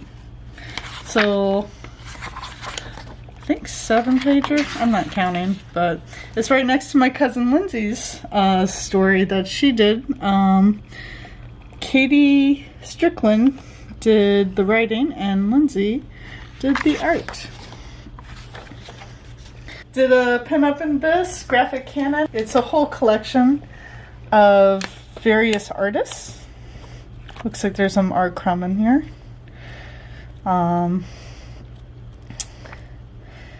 Just anything. Oh, speaking of the devil, me. I loved working on this, and there's a little thing about what I did, and it's a collection of artists and classic literature. Here's Sullen Gray, Cemetery Things. I colored this cover. And some Chan flares. Also colored the back cover. And this is a delightful little dark story. I did the colors for the first couple of pages. And then a pinup. So Modern Dread, did a comic in this. Let's see, where am I? There I am. One of the first all digital comics I'd ever done. Never had I done that. Anyway, anthology of horror. Here it is, First Offerings by me and Stephen Emond, the guy who's recording this right now. This is our First Offerings, and it's our little anthology of short stories by me and Steve.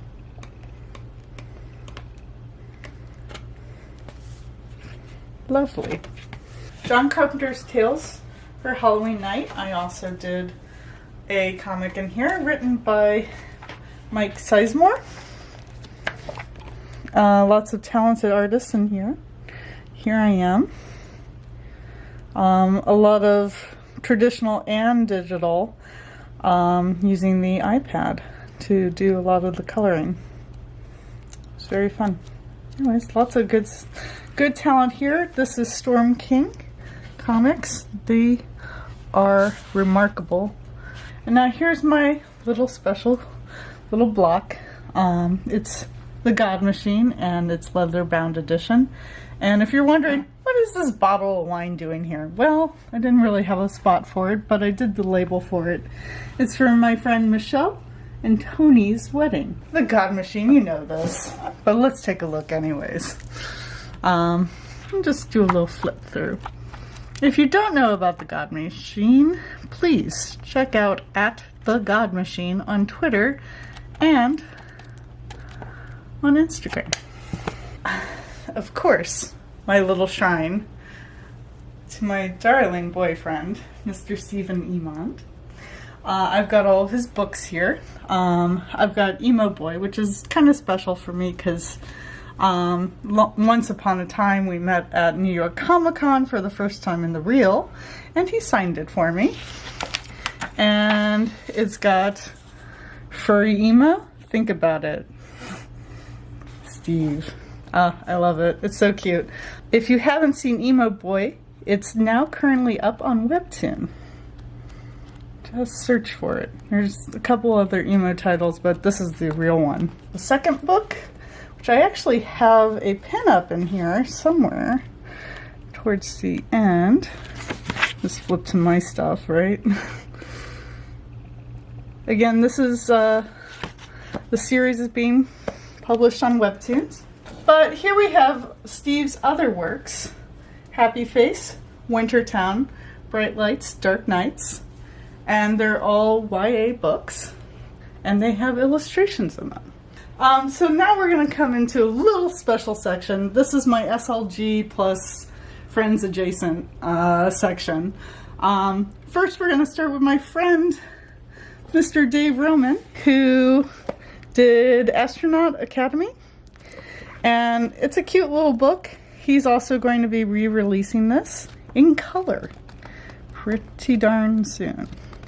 Very cool. Check out that. It's a great all ages. So let's go on. We got another book from Dave, Agnes Quill, which now we're getting into the SLG titles. The original Serenity Rose by Aaron Aleksovich. Did I say your name right, sir? Very cool book, super detailed, and we'll see the omnibus later, which is not in this section, but pour over those details. I also have Aaron's It's Not So Scary book, of course not SLG, but this was a Kickstarter funded book and it's absolutely gorgeous. Let's take a look at this. I think you can go to itsnotsoscary.com and you can order this for yourself. It's an all ages book. It's not so scary. And there's also a digital component to this too. I'm gonna pimp out our friends, why not? It's very cool stuff. This is an oddity for SLG. Paris. It's a lesbian couple that find themselves in Paris back in the 50s, 60s, something like that. It's absolutely gorgeous little indie book. Like it's indie. It's very indie. I love it. I love indie books. We'll get more into indies. Byron, which is done by my friend Carl Christian. Sorry, Carl. He gave me this one. It's also a SLG title, of course. Trumbullspuzz. I don't know if anybody read this, but I remember reading it and being like freaking laughing my ass off. This is probably very, I mean, it's 2008, so it's probably very 2000s humor. But there's like a devil pig and, I don't know, oink oink 666, the end of the world or something like that. I don't know, I loved it. Another book, The Clearance Principle. Another book I didn't understand why it was at SLG in the first place. But it's a story about a person who commits suicide and goes to limbo, I think. I have no idea how you'd find this. Probably, I don't know how you'd find a lot of these books. Probably a lot of them are out of print. So here we have Polly and the Pirates and the Courtney Crumrin series from Ted Naif. Oh my god, he probably is gonna kill me. I've heard his name said 1,000 times and I still can't say it.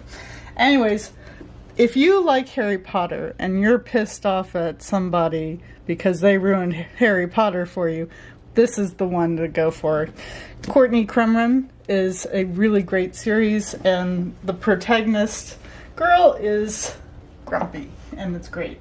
Here we get into Serena Valentino, and I love this woman so much. Her writing has always been something inspiring to me via like how the characters talk and how like there's a sweetness to it, even though there's monsters and darkness and weirdness, but it's also like a gothic love story. Nightmares and Fairy Tales, which was originally illustrated by FSC, is just retelling of fairy tale stories, and the connector is Annabelle the doll, who tells these stories. It's been a while since I've read this one too, so my description of it is probably a little wonky. Gloom Cookie, love Gloom Cookie. I also did a pinup for the final Gloom Cookie, which is done by my friend Vincent Batnell. They changed a lot of artists over the time.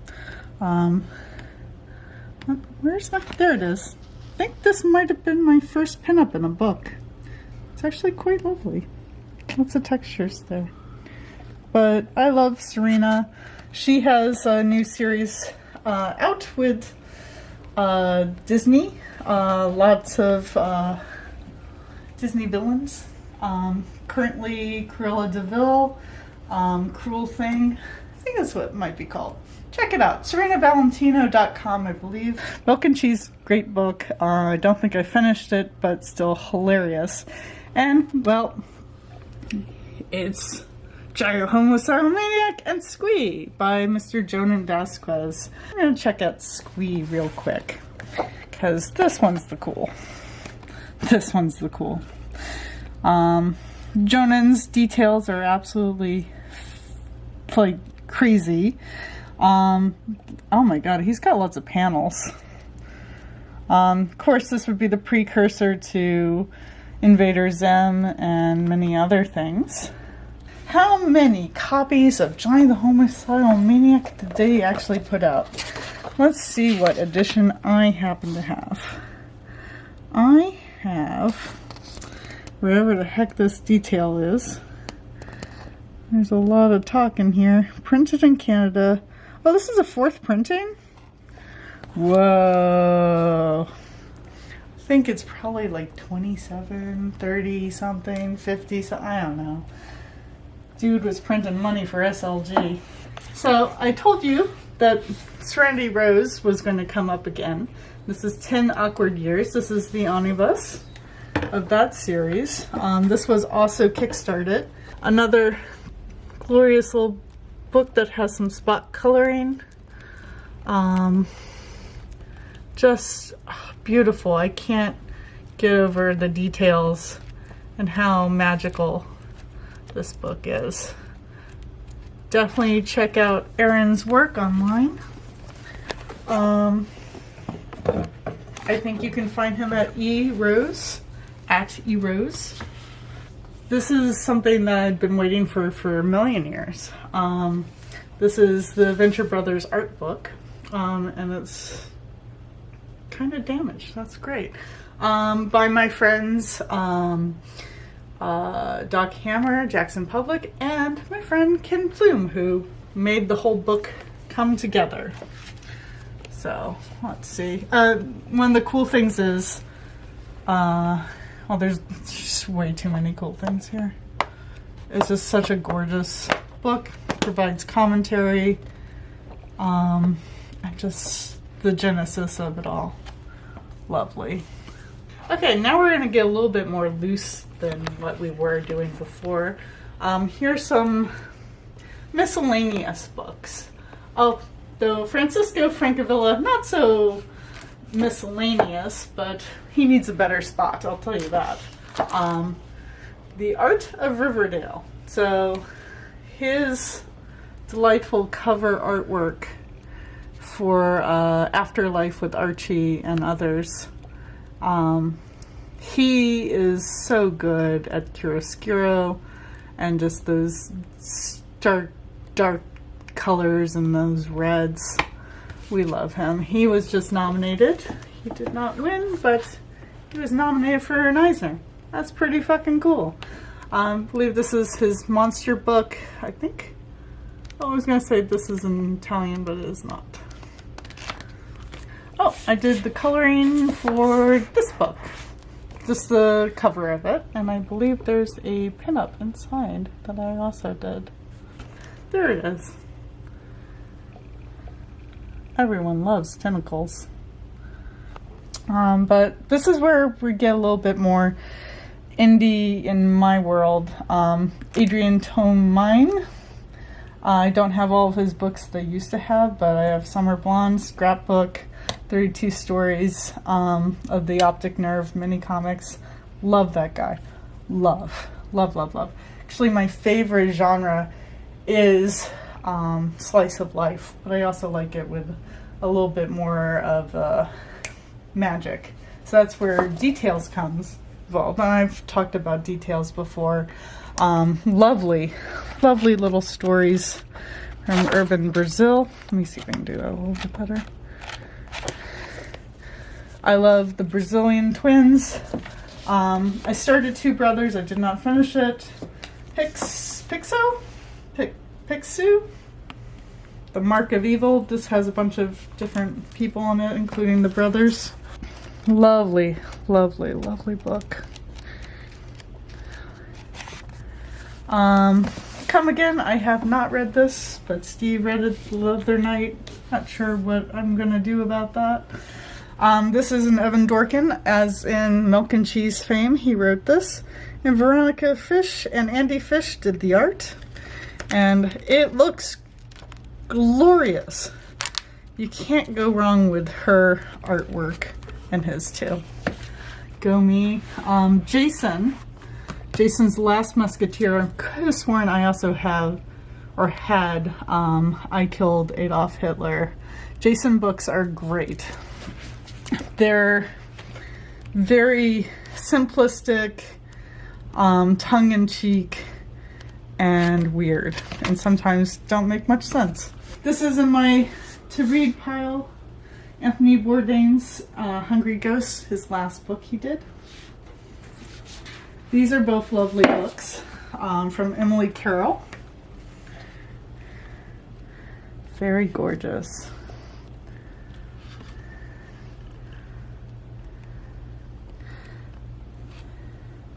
The Pushman and Other Stories. This, just, I don't know, slice of life in Japan, I assume. My problem with this is that it's read left to right instead of right to left. I don't know. One of my favorite books, In the Flesh, from Corinne Shadme. On some level I can read. This is a great little book of weird stories. Weird little stories, and I just absolutely adore it because they're just so odd and they're so random, and it's kind of slice of life, but to an unnatural degree. Highly recommend this book if you can find it. Bloom! Amazing. I love this book so much. Quaint little LGBTQ AI plus story. Simple little romance. No one dies. It's good. I just started Laura Dean Keeps Breaking Up With Me. I started that last night. See how far I got. This is also quite a lovely little book. Eisner winning as of last night. And I love the spot coloring and the simplicity and kind of the quirkiness and the moodiness of it. Cardboard Kingdom by Chad Sell. I knew Chad from his drag race fan art, and he actually made a comic for everybody. A little YA book. Really looking forward to reading that. Scott Pilgrim, do you need to know anything about that? Seconds by Brian Lee O'Malley, the guy who created this book. This was really interesting. Very low-key colors. About a girl who can time travel. I'll say about that book. I do recommend it. Lost at Sea, probably my favorite of his. Again, Brian Lee O'Malley. This almost accurately describes my feelings as a 17-year-old. Somehow he really tuned in and wrote a very convincing book, in my opinion. Bride of Monkey Suit. So I believe Doc and Jackson were a part of this. It's an anthology of weird comics. But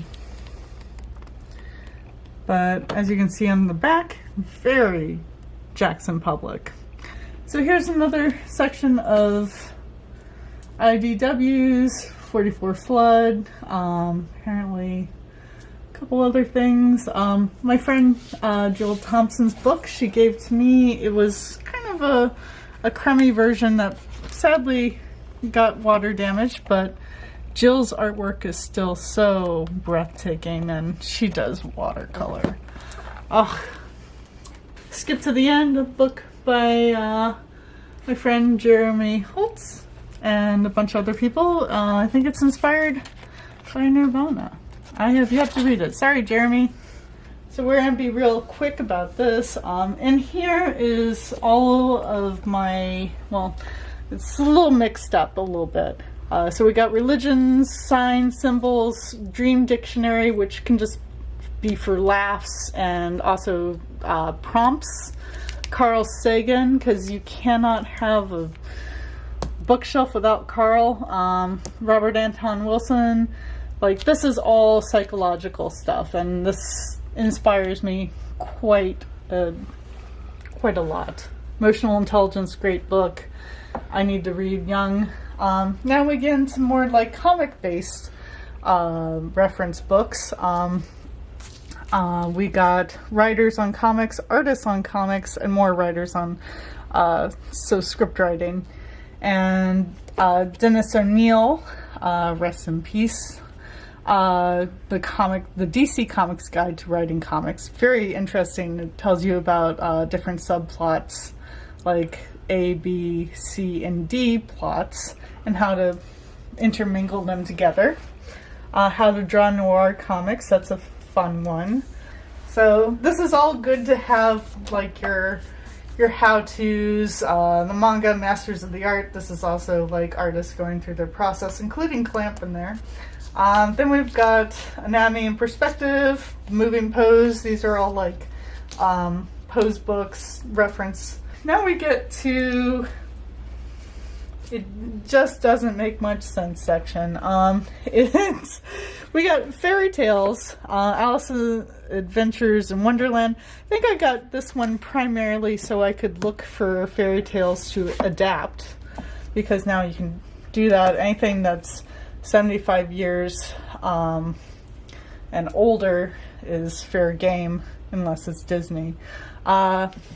Anthony Bourdain, love him. See, it makes no sense. Holy Bible, because you gotta have a Bible, I suppose. You never know when you need a verse. Legend of Zelda book. Oh, the Lane art book. That's good. Some guides for Lunar 1 and 2 for the PlayStation. Fruits. Sasha Velour, her lookbook. Illustrations from some of my favorite artists. Paintings. High Fructose magazines. Art books. So, like, some of these are actual textbooks from, like, art classes. World of Art, History of Western Art, blah, blah, blah, blah, blah, blah, blah, blah. You know. So, like, if you're going to college and you take some art courses, save your books, because they have little bits of information and they help key you into other things like that. So, that's most of my books that I have. I'm missing a bunch of them. But I hope you have some insight to me, maybe. I do group my books a little weird, but not quite. But use books as inspiration and support your friends. Why not? Don't forget to like, comment, and subscribe, and tell me what you thought. Do you have any of these books? Do you recommend anything based on my, like, wide variety of tastes? Let me know. Thank you, and comment, please. Like, please. Maybe ring that bell. Ding. Excelsior, friends. Like, comment, and subscribe for the no prize. You'll be doing us a great service. And yourself.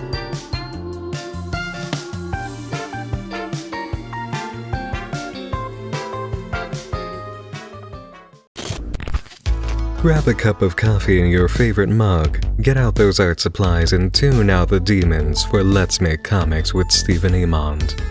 Tune them out, I said. You can do this. Don't listen to those voices for the love of everything. Just make comics.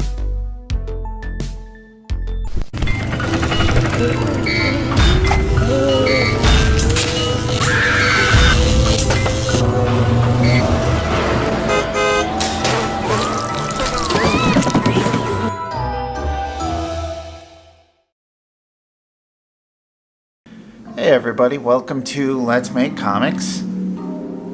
That was a motor vehicle going outside my window. My name is Stephen Emond, and today we're going to do a very spooky Machina Corp style drawing of the one and only Trixie Mattel.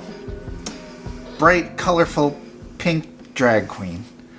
So this is going to be a two-part series for Let's Make Comics. I'm going to draw it. I'm going to do some penciling and touch-ups and make it look good, and then I'm going to hand it off to Chandra. Hi, Chan. Hi! And Chandra is going to take the second video, and we're going to watch her color it. So this is all going to be done on Procreate. Normally, I would start with a pencil. And but I think I'm going to try drawing with something a little thicker and darker, just so it'll show up more in the video and it'll look okay. For coloring and for a lot of initial illustrations, I like these Cynics brushes. He's a like YouTube artist person, and I use a lot of that, but I also have this like bunch of Inktober brushes that I use for a lot of my like Procreate illustrations. They just look very natural. They feel like sometimes even better than just using regular actual brushes, and you have immediate undo. But let's go ahead and get started with this Trixie Mattel. So we got some reference photos here that Chin had sent. This is her iPad, actually. What I like to do when I'm penciling is I kind of start...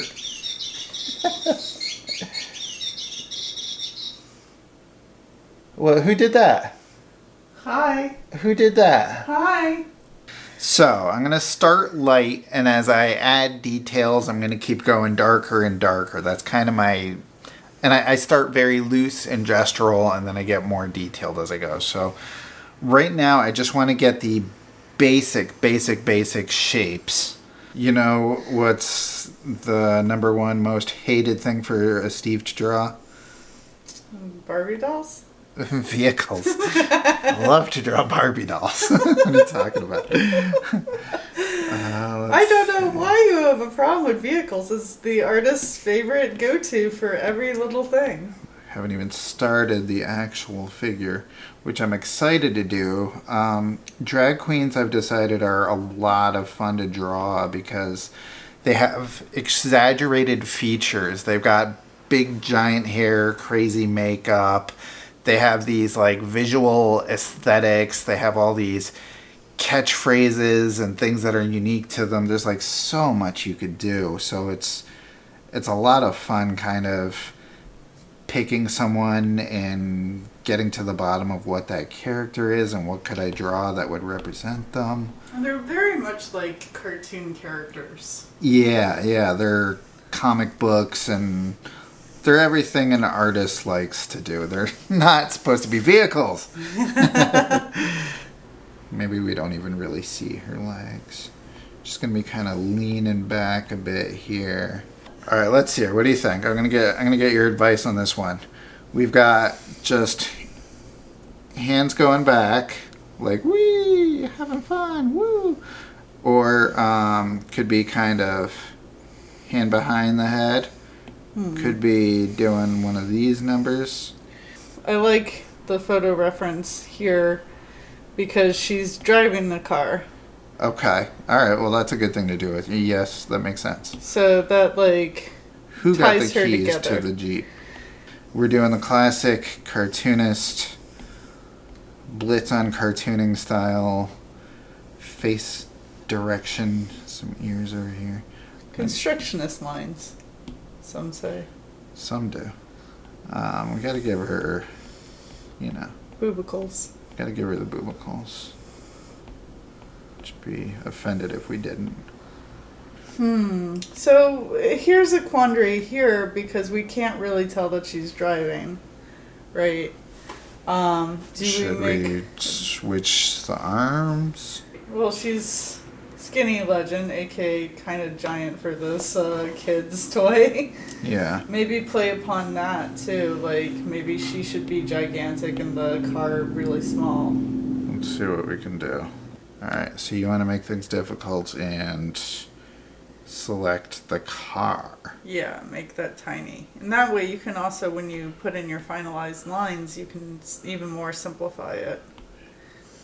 But this should be like, if you want to amp up the funny. You're right. Yeah, you always got to amp up the funny. That's what we want. So, one of the things that I've been wanting to do with illustration, I think this is built in a little bit, is kind of tell stories with the animation. So, if I was going to do Trixie Mattel, I wouldn't want to just do, here's Trixie's face, like smiling at the camera like it's a high school photo, unless it was like super high school photo, in which case it becomes a story and it's funny. This kind of has this built-in, drag camp drag con. She's kind of this camp counselor, Girl Scout type thing. It's got the little car that's way too small for an adult's. Trixie, an adult drag queen, to be driving around with her winning scepter. So it's got a lot of layers and humor, and I think this is we were trying to figure out what to draw for this series, and I think we landed on something really good. You don't want to get really far into something and go, man, I should have actually pushed it more. Right. You definitely don't want that. Now, with this arm, I'm going to ask you as a woman. Yes. Would this go behind the boobie, or would it go in front of the boobie, thus creating a smush? It would go behind. Okay. Just because they're so bulbous. Right. And remember, It would be difficult to reach over to get to the driving. We're not necessarily seeing the boobs themselves too much. Like, doesn't she have a sash on, or is this? She does, but it's a cartoon and it's drag queen, and I feel like there should be boobies. I don't know. Call me old-fashioned. All right, so now we're gonna kind of play a little bit more, simplify things. Yeah, just... Now we have something to work with. Anytime with art, I always think of it as like, working with clay. Like, you can't create anything until there's something in front of you to work with. When you have a big slab of clay, it's just nothing, but you start to mold it, and then you're working with like, okay, this is the shape of a human, this is something, and you kind of chisel away at it. So right now we've got something to work with. We're not creating out of nothing anymore. So we can get a little more detailed. Now this is my method. I draw something, I lighten it, I try it again. Okay. And fix everything I didn't like about the first one. So what you did was you put the arm over the boob. Yeah. You can put the arm back behind the boob and then jettison out a boob.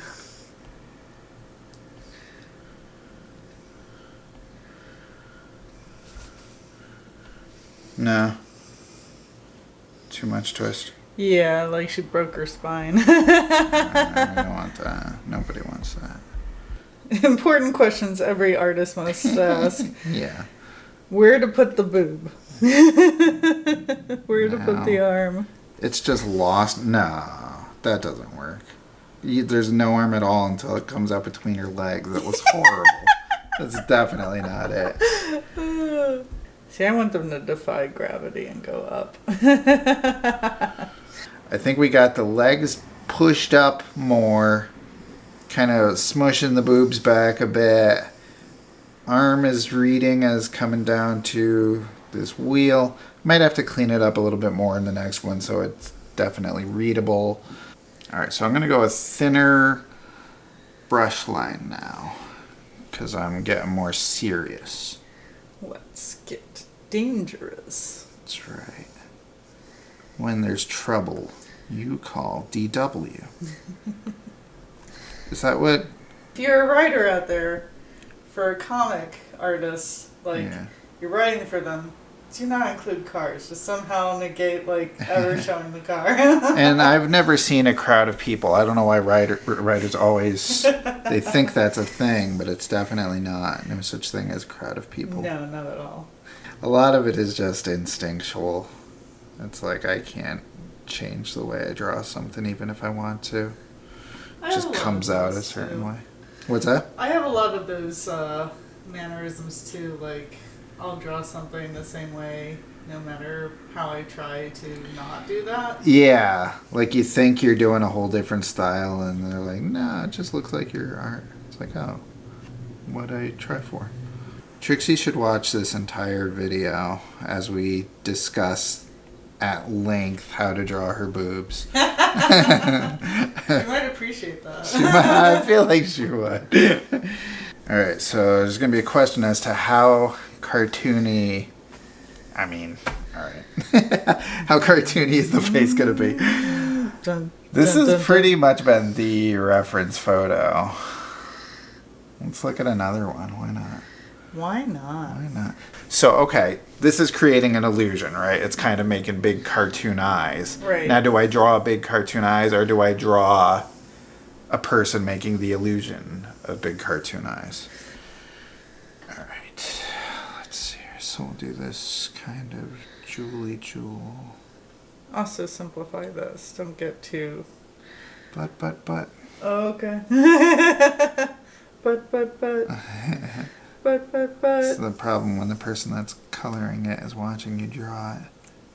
I never did any kind of camping as a kid. Oh, you heard this story. My mom told you this story. Wait, did she? Yeah, of when we had like an overnight school trip to this camp thing. Right. And I remember it was like pouring like crazy. It was like raining super bad. And I remember as soon as the like counselor guy that was watching us was like, if you don't feel well, let us know. We'll call your parents. I was like, I'm out of here. Don't want to be here at all. Called my mom and she had to like drive out and come pick me up. Can't really have the suspender strap things, whatever they're called. Kind of tricky to fit in here. It's just part of this boob. Part of your balanced boob. I always feared like summer camp kind of stuff. I thought it sounded cool, but then it's like, but then I'd be with a bunch of other kids. That was exactly it. And I was very unpopular, so these were not people I wanted to spend a lot of time with. Right. And I didn't have anybody to hang out with. Like, I didn't have any friends there, so I was like, what do I do? Right. I wanted to go home so bad. It's kind of funny hearing my mom talk about it, though. I was like, oh my God, she remembers that? I definitely remember it. It's a seminal moment. I'll be honest, I thought this was going to be such a fast video. I thought I was going to plow through this. Did not happen. I'm just about done now. There's all these little runoff things that I'd like to clean up. There's stuff I'd like to do, like do another pass at the face and make everything a little cleaner and nicer, but this might just be it. So I think that's it for this video. The next one is going to be a special 5-hour video where Chan colors this in. Very exciting. Keep it spooky. Let's make comics, and we'll see you next time. Excelsior, friends. Like, comment, and subscribe for the no prize. You'll be doing us a great service. And yourself.